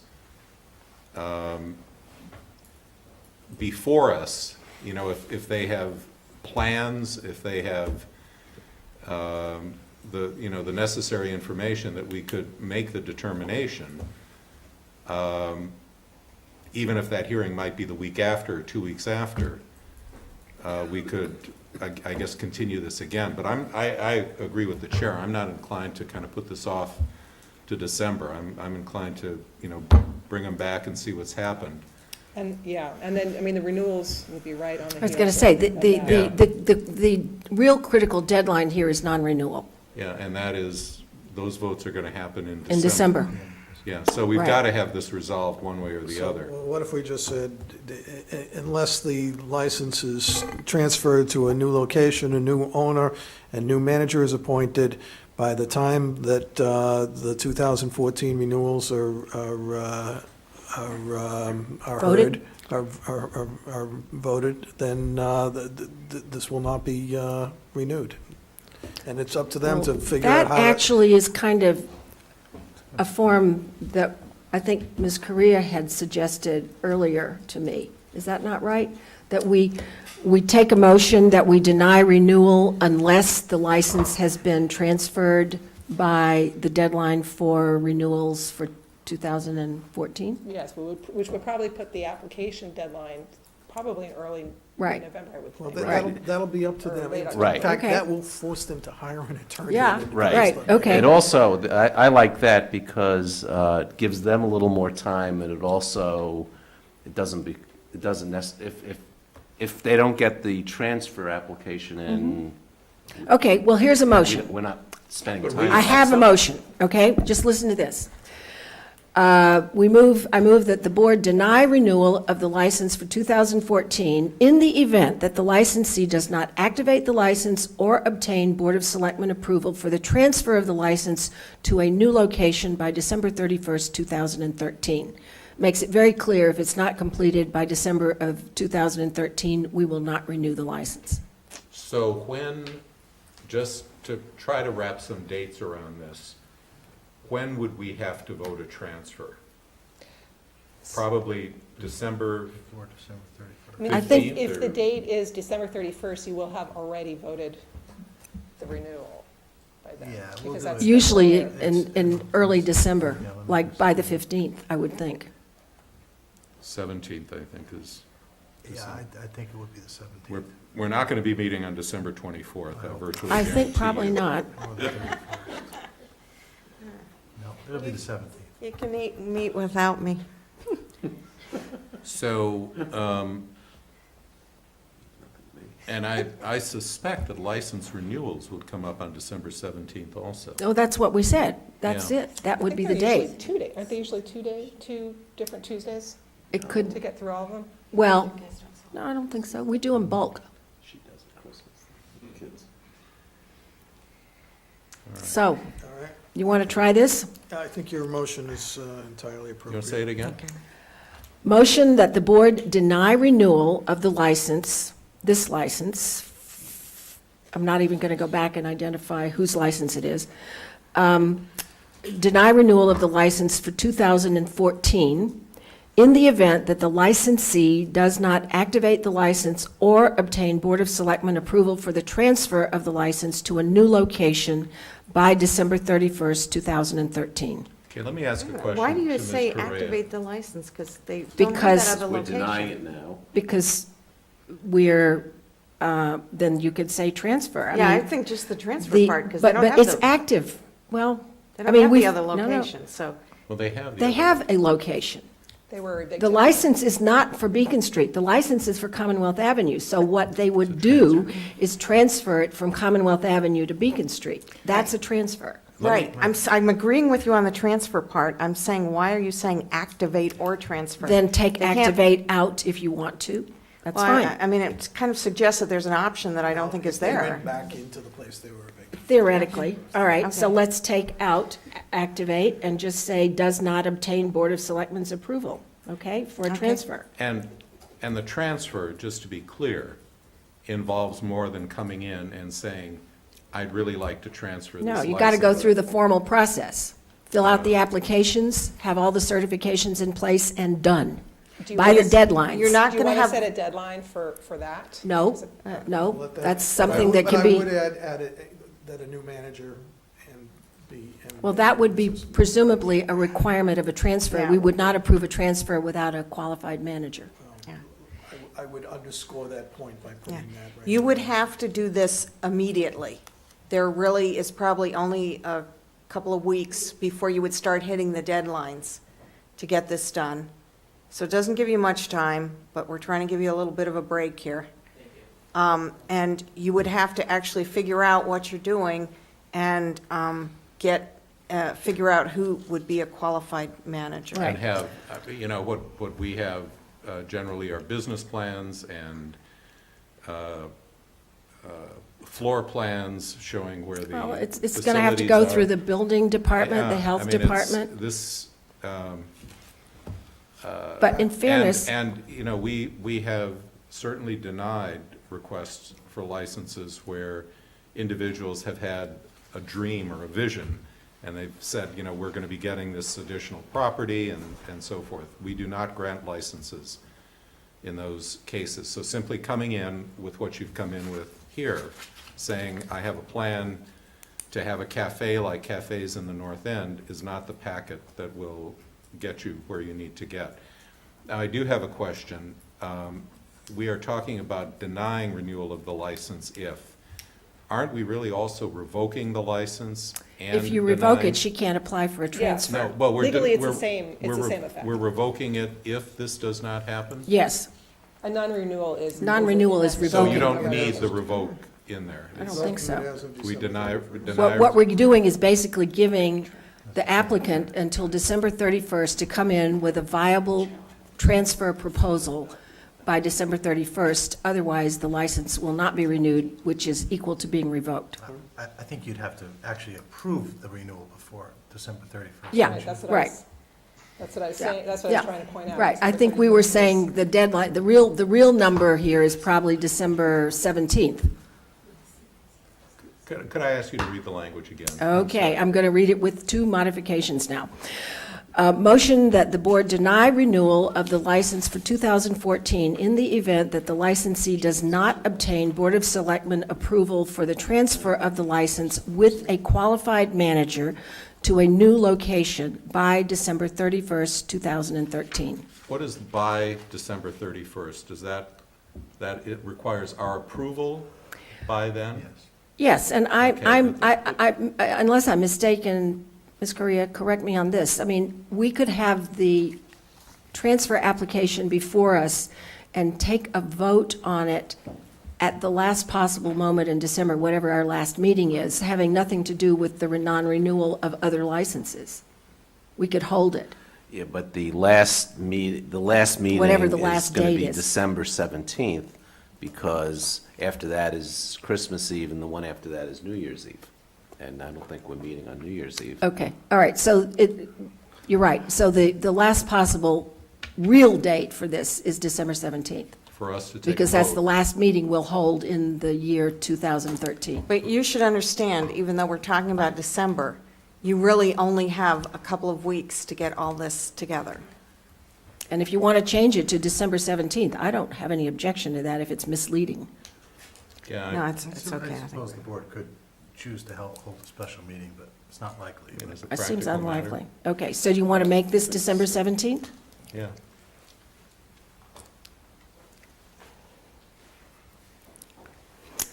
All right, going to try one more time. Just confirming it is, yes, Tuesday, December, all right. Motion is that the board deny renewal of the license for 2014 in the event that the licensee does not obtain Board of Selectmen approval for the transfer of the license with a qualified manager to a new location by December 17th, 2013. Okay. Okay? Okay. All in favor, please Patty, say comment? Afterward. Okay. aye. Selectman Daley? Aye. Selectman Benka? Aye. Selectman Goldstein? Aye. Selectman Waschinsky? Aye. Chair votes aye. I hope you understand what we've done. We've given you one more chance. Last chance. Be clear. Just for the record, I really beseech the licensee to be in touch with the Selectmen's office Immediately. about getting the process started and understanding the dates and the timeline. Good idea. Good idea. Highly recommended. Well, thank you so much. It's really appreciate, and I've struggled so much, and we have to deal with more serious about the government and the bank, and also that's why we just couldn't do it. Too much things we need to do. But now it's Okay. we know it, and we're going to do our best. All right. Thank you so much. I Good really luck. appreciate. Good. Good luck. Thank you. I will make sure that she understands. Thank you very much, and you're a good friend. Thank you. And Mr. Fitzpatrick, I commend you on your presentation. All right. Minor matter of approving our alcoholic beverages regulations, which are before us in form as, I believe, unchanged from the last time you saw them. We do have a couple of items that have been raised. One is A24 on page 10 with regard to identification cards. One is A27 on page 11 with regard to server training. And the last one is B11 with regard to hours of sales. So we have a letter from Mr. Barnofsky representing his clients. And we did actually raise the question of what is legitimate identification, and I think we're still pondering that one. So the draft that you have of the liquor regulations propose some changes to sections 824 and 828 only, and it's up to the board to decide whether to change other sections Right. based on public comment. On the ID, the law is clear that acceptable forms of ID include the Massachusetts driver's license. There's a reference to the registry. And you have the language from the statute in Mr. Barnofsky's letter. It creates a safe harbor from sanction or prosecution if you rely on those forms of identification. So I proposed language as Selectman Benka suggested last week, just parodying the language in the food regs, which it states what the acceptable forms of identification are. And of course, if the licensee does not use an acceptable form of identification, that could expose a licensee to a sanction or hypothetically prosecution if there is unreasonable reliance on some other form of ID. Okay, just for the record, the version I think we have before us is unmodified, so we need to find that language in the common vic. No, it is It's modified. just not marked up. Oh, Okay. okay. It is, because the following are acceptable forms. I see, okay. Yeah. It's just But sections my 824 and 28. question is, should we put at the end of that, the licensee may accept out-of-state licenses at their own risk, or? It depends on the message you want to send. I mean, the law is very specific about what is the safe harbor. So. Okay.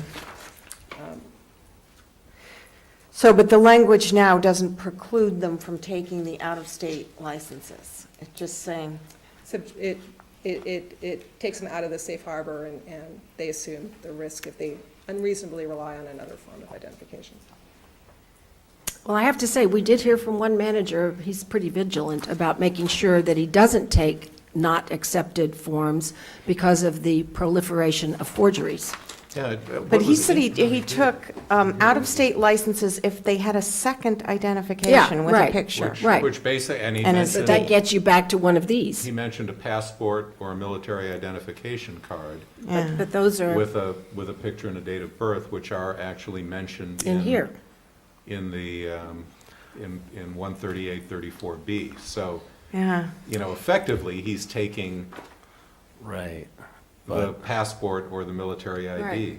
Right. Right. The regulations aren't saying that it's a violation of law to accept a different form. The violations say the regulations say it's a violation of law to sell to an underage person. But you And need then to be, the regulations just clarify how. but theoretically, the management needs to have assurance that the accepted form of identification is valid. And the law on that is in the regulations in terms of what. Yeah, well, the law on that in the regulations is confusing. I think a sentence similar to what Selectman Daley said, something like, forms of identification not listed, including out of non-Massachusetts license, are accepted at the purveyor's own risk, Well, or something like that. I would reword that, I think. Maybe, if Yeah, you I'm want, if you want just- to send that sort of message, maybe say, acceptance of other forms of identification, including driver's licenses from other states, will not, protect or insulate, I'm not sure, a licensee from sanction. Which And that's really actually what the takes message us is. back to the language of, pretty close to the language of the statute of 138, section, what is it, 34B? Yeah, I mean, you could. 138, 34B. You could bring this section closer to the language of that section by saying something along the lines of the following, if a licensee relies on the following forms of identification, the licensee will not be subject to revocation, suspension, modification, cancellation, etc. Right, we never provided a safe harbor in our regs in the first place, so. But to me, not having any reference to an out-of-state license just raises questions, Right. which I think ought to be answered.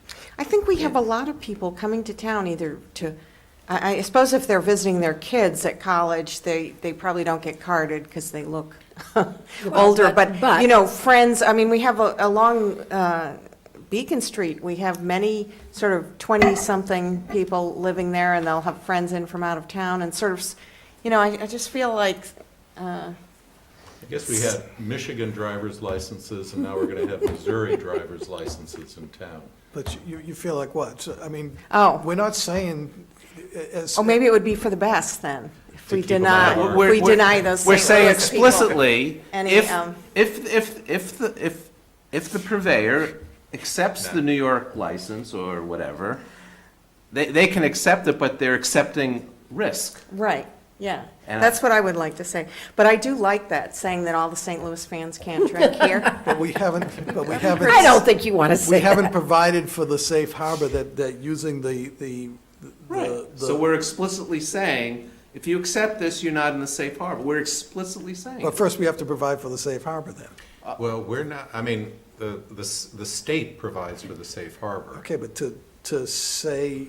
And I guess, we find negative implication, you do, if an out-of-state license is not part of the safe harbor, then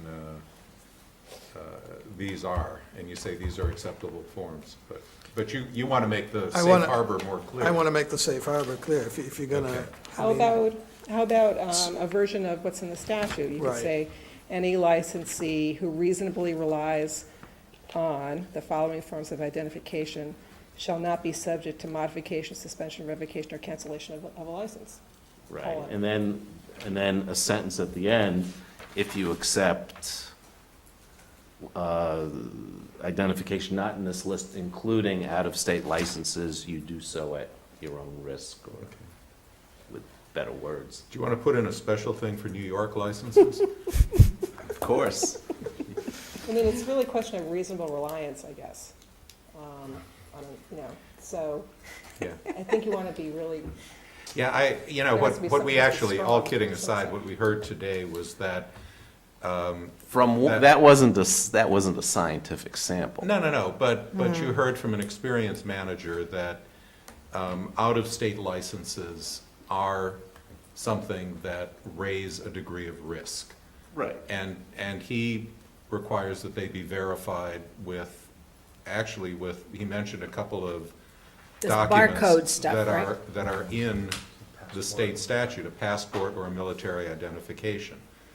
So, really, that kind of brings us back to the state safe harbor language. And I think, I don't have any objection to emphasizing the fact that documents that are not within the safe harbor do expose the licensee to risk. Okay. Because that's, I think, a message So we're trying to deliver. I'm prepared to make the motion. So All right, I- do we have the language? Or we draft don't- it? No, You wanna I've got, draft on the I just did. Okay, So I would modify section A24 of the alcoholic beverage regulations to read as follows. And I can give this to you, Kate. So a licensee relying on the following forms of proof of age will not be subject to modification, suspension, revocation, or cancellation of such license, nor shall he suffer any criminal liability for delivering or selling alcoholic beverages to a person under the age of 21 years of age, under 21 You years of got age. to say reasonably relying. Yeah. Because if somebody has a crappy Massachusetts Yeah. fake Well, it license. says, And that's it in the says statute. a valid Now, Massachusetts license. actually, Okay. the state statute says any licensee who reasonably reasonably Reasonably. relies. Well, I'm just picking up on what's already in the thing, but that's fine. Let me restate it. A licensee reasonably relying on the following forms of proof of age will not be subject to any modification, suspension, revocation, or cancellation of such license, nor shall he suffer any criminal liability for delivering or selling alcohol or alcoholic beverages to a person under 21 years of age, and then continue with the language that's presently in A24, beginning with the subletter A, all the same things. Then we can add at the end of the sentence, a licensee relying on other forms of identification. Not listed, or I think other forms of identification does so at his own risk. And Could- we or would like could to be see- subject to sanction against the license. I think to be more affirmative. And may be subject to the sanctions described. I wrote that. Do we want to, I think we've got the concept. Do we want to just wordsmith this language a little bit and bring it back next week? Yeah. Yes, let's. My I'd love to see that experience written out. is- I think it's fine, but My experience is wordsmithing something this important on the fly is Yeah. dangerous. Yeah, we can And- afford to wait a week, I think. I'd rather have it before us, Okay, so I that think- everybody can read it. I think we've got the But concept. I But do we ought believe to- Selectman Goldstein got it. We ought to put it early on the agenda, so Yes, Ms. right. Carrera doesn't have to So stay we so can- late. It's not, right. Everybody wants to go home. Okay. There were Can we some- move on to the next language change proposal? Okay. The next item has to do with server training. And the question was whether this was an unreasonable burden on license holders. We also got an opinion from our police department, one saying that it was a reasonable requirement, and I'm going to quote from the letter, "A licensee can easily make it a condition of employment to be certified in the safe service of alcohol, therefore freeing the license holder from paying anything." In addition, our officer says the TIPS program provides a 2-day train the trainer that would allow a trainer to conduct in-house training and still allow a formal TIPS certification. The cost for the online tips course, which was quoted as being burdensome, is $40 per person. However, if the operator has a certified trainer, the cost is $16 per person, which just simply covers the material needed for the certification. So I'm not so clear how burdensome that requirement is. And I do believe, in my own opinion, that servers are the first line of defense with regard to both illegal service and also making sure that people are not over imbibing. So that's my opinion. Yeah, my only concern, I read the chief's letter with interest, and it does seem if you can, for instance, the country club, which I know Mr. Barnofsky mentioned in his letter, could go through the in-house training option, you know, so that it takes care of some of the problems. But my only concern is a lot of these places seem to have very high turnover. And so I'm wondering if, you know, there would be a little, this says 14 days.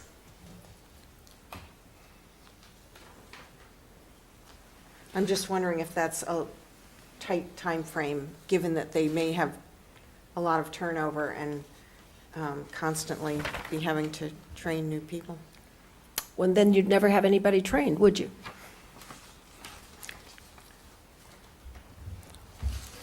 I think 14 days is reasonable myself. Okay. Within 14 days, must be trained. 14, where? It's in the language on page 11. A27. A27. What do the current regs? The managers have to be trained currently, but Okay. then the managers are supposed to Train train the the staff, servers, but the right. staff don't all have to be tip certified. Only the Right. managers have to be tip certified. You know, as a Currently. practical matter,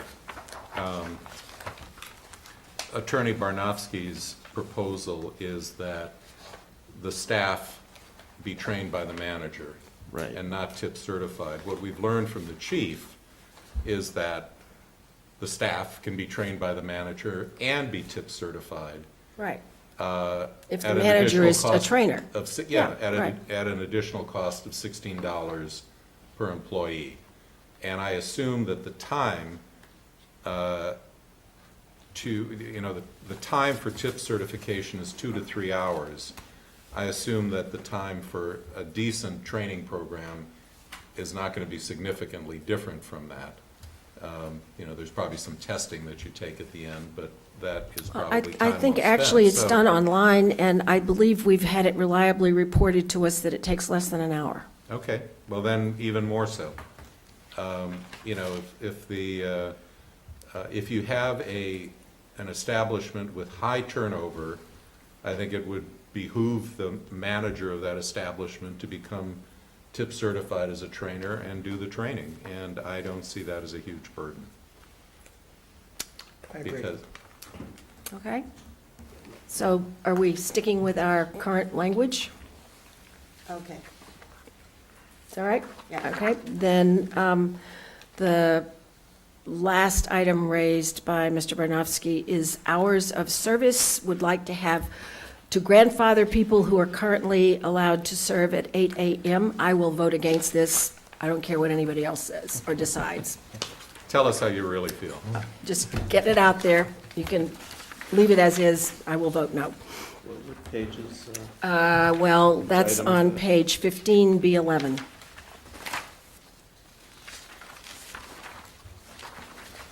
What we've done is we've said that beverages may not be served earlier than 10 a.m., but that we would make exceptions if people requested an exception. And this mostly is with regard to the fact that in olden days, people were being given beverage licenses coinciding with their common victular licenses, some of which were at 7 a.m., and legally in this state, you can only serve starting at 8 a.m. I will tell you that my great-grandfather owned a tavern, and that at 8 a.m., and probably even before that, he would be serving people coming in after their third shift working. So, but we are not in that day and age anymore. And I agree that the only justification that we heard for this was that that there are some occasions when licensees who have an 8 a.m., some special occasions when they actually want to serve at 8 a.m., if there are special events that are going on. And I think in that case, we have allowed licensees to come in and get special permission to serve at 8 a.m., but I'm not inclined. So do we currently have licensees who have an 8 a.m.? There are holdover licenses that go back maybe 20 years. Yeah. That were just automatically being renewed with those hours. We've because the common victualler license started at 8, and we haven't distinguished between the time that they can start serving food and the time that they can start serving alcohol. And the question is, should you, as a general matter, allow licensees to start serving alcohol in the town at 8 a.m.? Which, by the way, the state would allow. I want to be clear. The state would permit service between the hours of 8 a.m. and 2 a.m. We're allowed to modify those hours. So, with all due respect to the chairman, given that there's a couple of licensees who haven't done anything wrong and who have had this right to serve before 10 a.m. previously, I think they should be grandfathered. I mean, I would tend to agree. I just don't agree with taking away their right unless there's a reason for it. They don't have a right and they don't own the license. Well, yeah, you're right about that. It's a privilege that they are given. I don't feel it's necessary to restrict their No, but then you've got to privilege. go through and check every year to be sure that we're not issuing licenses And I was that for that, have, and that's why I supported it the first time through, and just for the just to sake be of clear, consistency. But there are probably still some out there that say 7 a.m. I get it.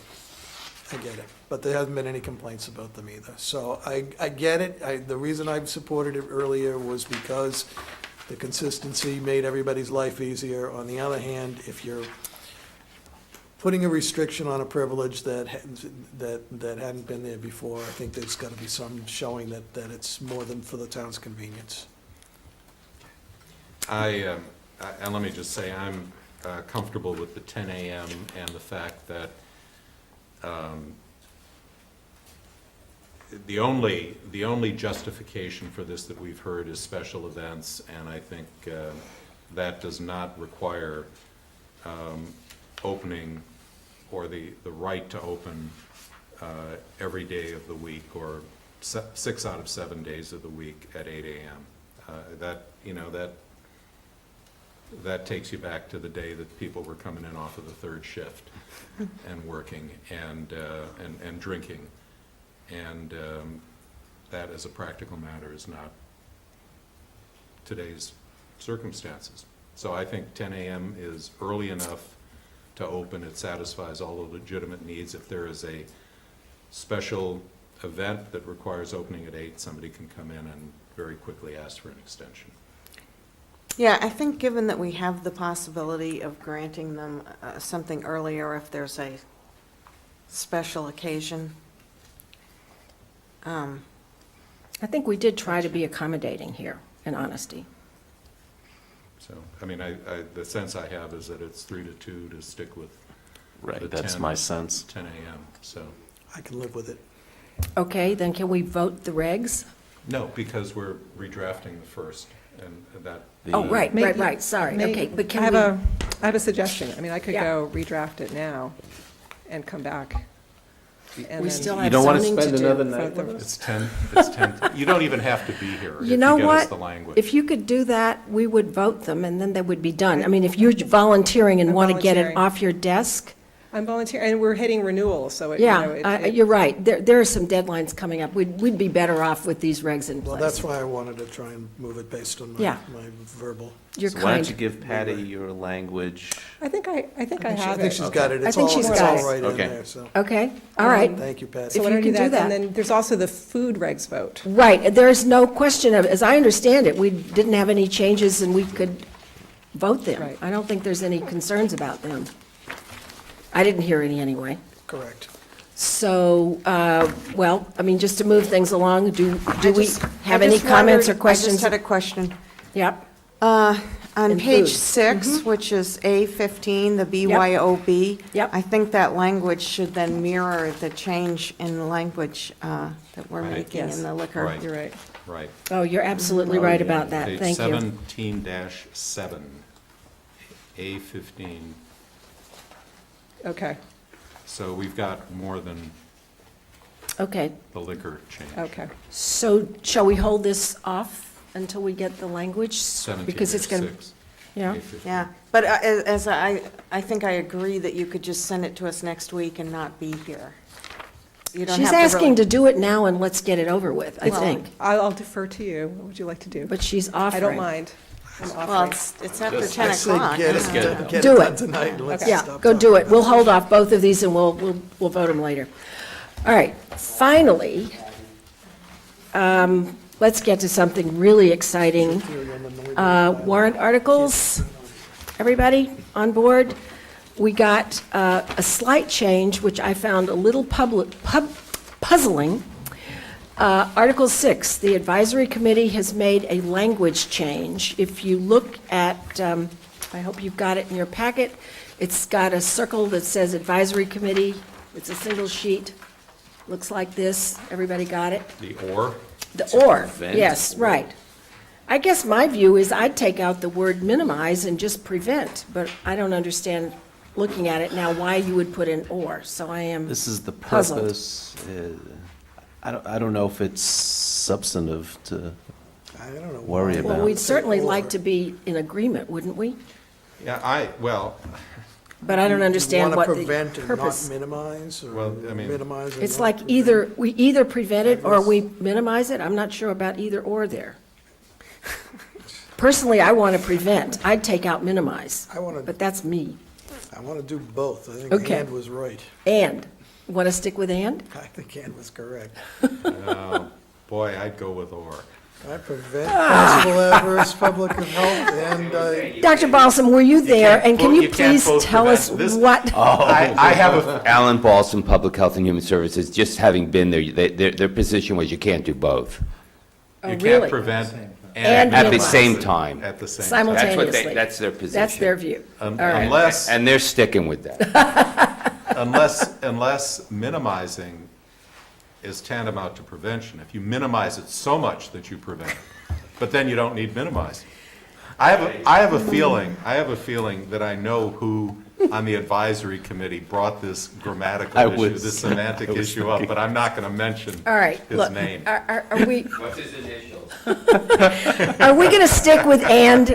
We can resolve this for ourselves very quickly. Do we stick with and? I I think would we should agree go with- with or I would, because, Oh, I just get it. we don't want to have a floor fight over I don't, this. I'm asking. No, let's, Okay. I would agree to the advisory. Then we need a committee's motion to reconsider, please. so moved. All right, all in favor, please say aye. Aye. Then we need a motion to amend Article 6 So moved. by substituting the word or for and in the first line. All in favor, please say aye. Aye. Selectman Benka? Selectman Goldstein? Aye. Selectman Waschinsky? All Aye. right, moving on. Article 7.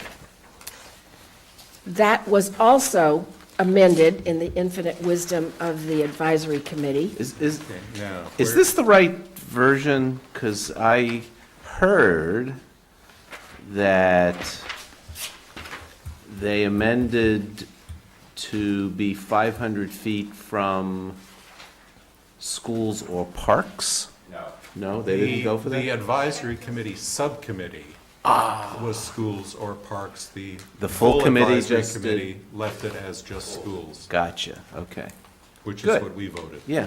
Okay, and it does modify the local business district to no. Right. So I am kind of concerned about that. I don't, and maybe Dr. Balsam or Polly Selko could speak to this. It seemed like it didn't leave many places. And are there a few places No, that there- are it did. actually appropriate for this? There are kind of- very few local business districts, as a matter of fact, and when we looked at the map, I don't think it significantly reduced the locations. We do have the map for both, I think. Yes, you have a map for both. Well, while Ms. Selko Thank is you, Polly. distributing this, I also, I think, would add that the elimination of the local business district is, while not directly consistent with something that the chief of police wanted, I think the chief of police was very concerned about the idea of storefront dispensaries where, you know, there'd be people walking up Which to we're not going to allow. which we're not going to allow. And frankly, most of the stores in, Not going to have it in ice cream trucks? I mean, I guess. Only you if we could fingerprint the ice cream drivers. I guess you could have a dispensary in a local business district that was up on the second floor. I mean, there are local business districts that are more than one story, so. Yep. I withdraw the comment. But many local business districts are just one floor and storefronts, and that is not something that we want. There has to be an entryway. Yes. Before you get to the dispensary. Well, I was going to move, we remove it from the Ls, so I'm glad the advisory committee did. Yeah. Okay. And just to be clear, there's also a word change in purpose, which I think we had agreed to earlier, changing the word establishment, established to allow. Right. So then are we happy with this? And there was the one other change, which is just to articulate the removal from going back to the ZBA. I think they made that explicit. Polly Selko, Assistant Director of Regulatory Planning. They just supported what the Warren article says now, which is if the article prior to that passes, saying that they'll need a license from the Selectmen, then they support removing that paragraph Right. about the ZBA, but that's kind of inherent. Sure, and as I recall, what we discussed is that even if the town meeting passes the article, it will not take effect until after the Attorney General has approved it, and so in order to assure continuity, this paragraph could be deleted at the annual town meeting in May. No, I don't know. actually, I believe, is Patty still here now? No. But I'm pretty sure about this. The Warren articles apply as of the date that they appear advertising, and they're You're in right. effect as of the date that they are passed. That's right, but the AG still has to approve them. The AG has to approve it, but if he approves it, then the Then it's effective in date effect is is the retroactive. date that it is Okay, so then passed. it doesn't matter. Yeah, you're right. Okay, And the fine. other thing about local business districts is, I was asked, what is a local business district? How is that different from a general business district? And the answer is that in a local business district, the idea is that it's going to serve the local area, not a broader area. And as a matter of fact, it can't be greater than 5,000 square feet, whether it's a store or a restaurant. So the thought was that really, because whatever RMD goes in, it's going to be more like a regional draw. And so that really is more similar to a general business district because people will be coming probably from other towns. Okay. Just as well, it's more than an aside, the Advisory Council on Public Health considered this this evening, and they voted actually to support the original warrant article, and But let me finish. They voted to approve the original warrant article, which was supported unanimously by the planning board, and not exclude L business districts. And the reason they did that was because they felt there was no public health reason to exclude L business districts. There might be other reasons, but they were trying to focus on the public health implications.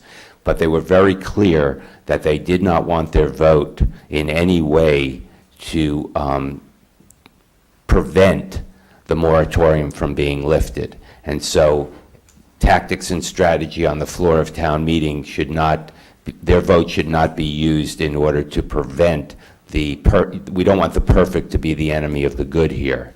And so they were willing to support either one as long as one of them passed and the moratorium would be lifted. They felt very strongly about that. Yeah, and let me make very clear, however one feels personally about this, and there are strong feelings among some people about this issue, about 70% or 75% of the voters in this town approved the referendum for medical marijuana. And if this version or some version of this is defeated at town meeting, and it's going to need a 2/3 vote to pass, what will happen is that we will revert to the state regulations, the state default regulations. And there will be no RMD. Yeah, and in Brookline, the state default regulations provide buffer zones around schools, parks, and daycare centers. And as a practical matter, there will be no RMDs in town. So the default version here, if this doesn't pass, is basically no RMDs in town. And I'm not sophisticated enough in the ways of town meeting to know whether if there are two competing warrant articles, one including L's districts and one excluding L's, if that's going to be a problem in terms of having one of them pass 2/3 muster. I leave it to people who have more experience than me in those matters. I get the sense of this board that we're in agreement with the advisory committee so that there wouldn't be. Yeah, I think the zoning argument is pretty compelling, personally. Yeah, I chaired the zoning bylaw committee, and we approved an article that would have allowed it in the L districts, but the argument was not raised to us. And I'm, having become aware of it, I'm certainly inclined to exclude L districts, not only because they're intended as local districts, but because they much more often abut residential areas. Right. And because they don't usually have, the parking usually is at a premium, so you don't want. And, the Public Health Advisory Council is correct, if they say it's not a public health risk per se to have that, but I think it does raise a variety of other issues, and I would limit it to the general business districts. Okay, so are we ready to take a vote? So I'm in agreement with the advisory committee. And we would concur with the advisory committee on the change to have no special permit allowed in a local district, and the language changed from the word establish to the word allow. Okay? I think that's it. Then I move to approve Article 7 in the language of the advisory committee. All in favor, please say aye. Selectman Daley? Aye. Selectman Benka? Aye. Selectman Goldstein? Aye. Selectman Waschinsky? Aye. Chair votes aye. Okay, next is Article 10, I think, 8, sorry. Article 8. Don't remember any significant controversy about it, and as I got my chart here, I can report that the advisory committee has voted favorable action 18-2. There was an issue of vetting language with the moderator on this one? Yeah, oh, Ms. Selko, Good evening. welcome back. Thank you. Yes, the planning board wanted, if it was possible, to add the words "and townhouses" to exclude, to include townhouses in counting the extra height above 12 feet, if the ceiling is taller than 12 feet. The moderator said that that is really outside the scope. Okay. And I did try to point that out to the planning board members, that it probably would include townhouses that are single, twos, and threes, because it's allowed for single, twos, and threes. But once you get into 4 or more townhouses, you're going into the multifamily category. And so that's extending the warrant article to something that it wasn't advertised for.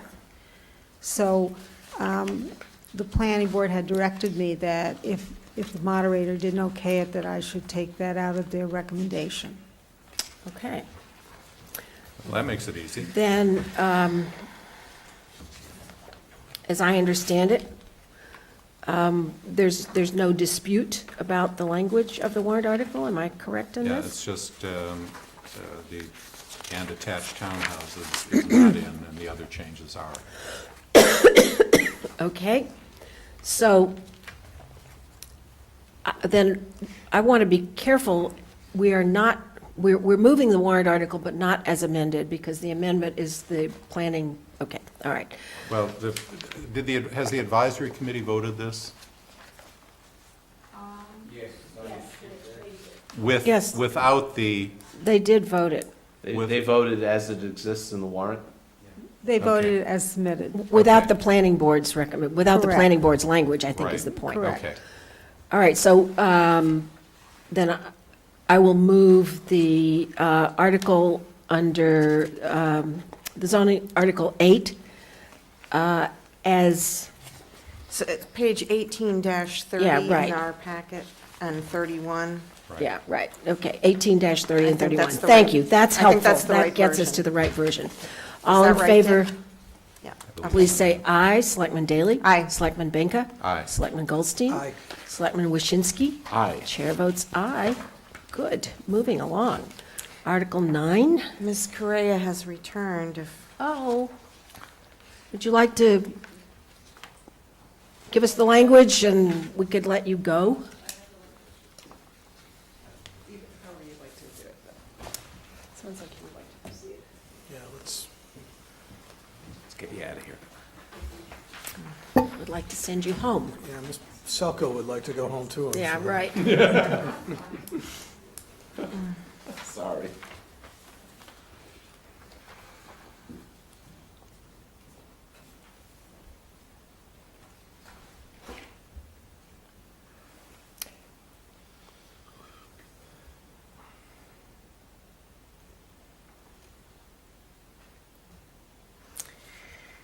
Okay, I hate to keep quibbling, but the way you've said it there, a license may be subject to sanction, it sort of reverses, I think, what we were Yeah. trying to get to.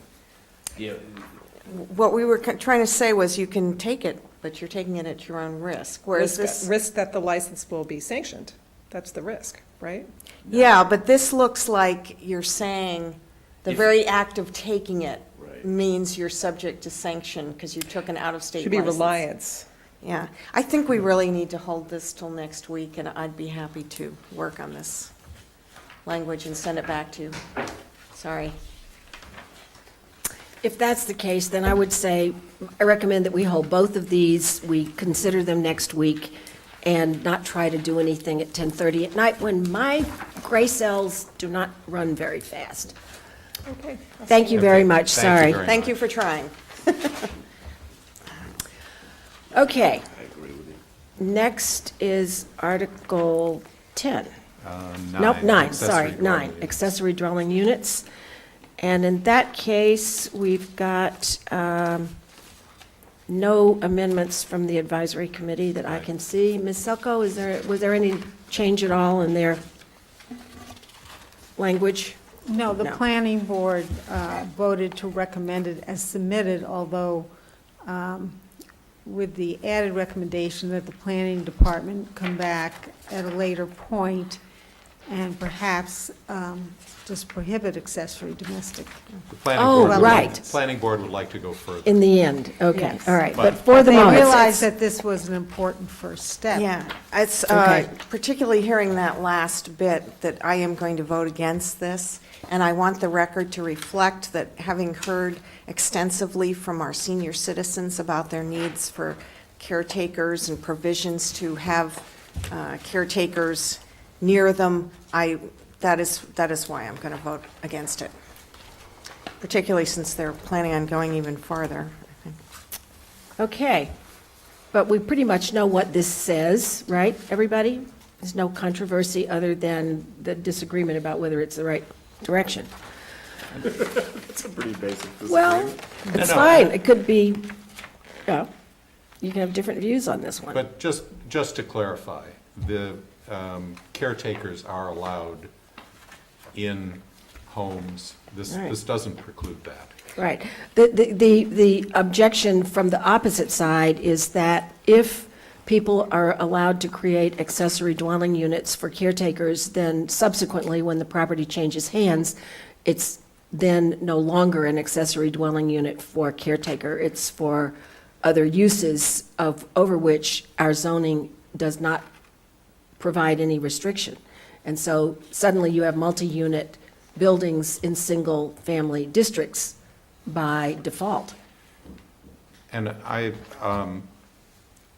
think it actually would behoove us to explain, if we do vote for this, and I'm sensitive to Selectman Daley's comments, basically to explain what this does not preclude under the existing bylaw, just to clarify. You mean in the write-up?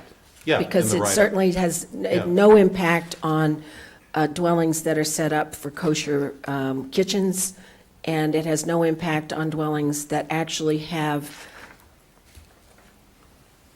cooking facilities that are not closed off from the main dwelling unit. But is my understanding correct that what precipitated this was a case, an individual case, in which the second generation was kind of building a place over the garage or something? No, And- they actually built a whole new structure. House. Okay. A whole They built a house. second house on the property. Oh, So the And that's what issue, this is directed at. Ms. DeWitt said, well, there would be no restrictions, once, let's say, the circumstances of the family changes or they sell the property, and you've got the second Dwelling unit. Technically speaking, there's a restriction. You can't have someone living there who's not domestic help. So what do you do with this empty building? It doesn't make sense, besides which enforcement is very, very I was difficult. going to say, it's not very easy to go Open for- inspecting to make open sure for that it's not abuse. domestic help. Open for abuse. Yeah, yeah, I understand that, but. it's okay, you are I free have to take your with the vote. seniors. Okay, You fine, can, and All I right. understand why you are, but right. I disagree We with it. recognize that. However, are we ready to take a vote now that we sort of know all the issues? Yes. Then I move favorable action on Article 9. All in favor, please say aye. Selectman Daley? No. Selectman Benka? Aye. Selectman Goldstein? Aye. Selectman Waschinsky? Aye. And the chair votes aye. All right, oh, what's the next one? This is 10. Want to hold it till next week, given that it Which is one? late? Yeah, right. Yeah, and I Running think this out of- one's going to have some I'm discussions. running out of and brain counter cells and motions. this late-breaking developments. Yes, and- right, okay. My brain cells say don't do it. I have no brain cells operating at the I am moment. happy to hold it. Oh, sorry, Polly. Do you want to do 17? There's a substantially modified Oh, actually- advisory committee. Oh, actually, I sorry. think we can do We 15. have no motion under 15. Do we do no action? Yeah, and actually 15, I received an email I think Polly can go, though, right?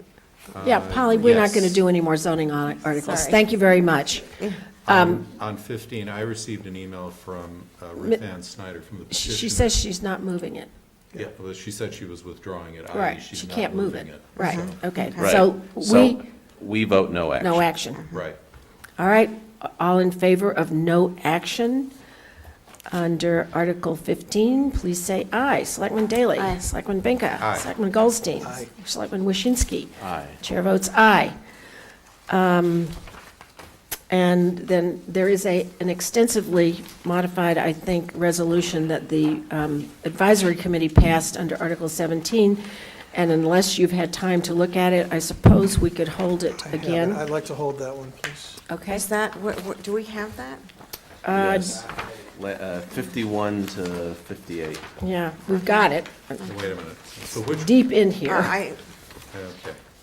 I didn't realize that, I think I looked through the If you front- look at page 57, 18-57, you'll find the modified, there's a lot of deleted paragraphs in it. But as Selectman Waschinsky has asked, Goldstein has asked us to hold it, and I think we can hold it if we don't have any objection. Appreciate that, thank you. All right, one final item before us. A motion to appoint a member to the tree planting committee. Mr. Kleckner, would you please For propose the it? tree planting committee, there is one candidate, Brandon Schmidt, who is seeking the vacant term expiring in 2016. Brandon Schmidt. Aye. Aye. All right. I think he has a majority, and therefore we conclude the Board of Selectmen's meeting for Tuesday, October 22nd.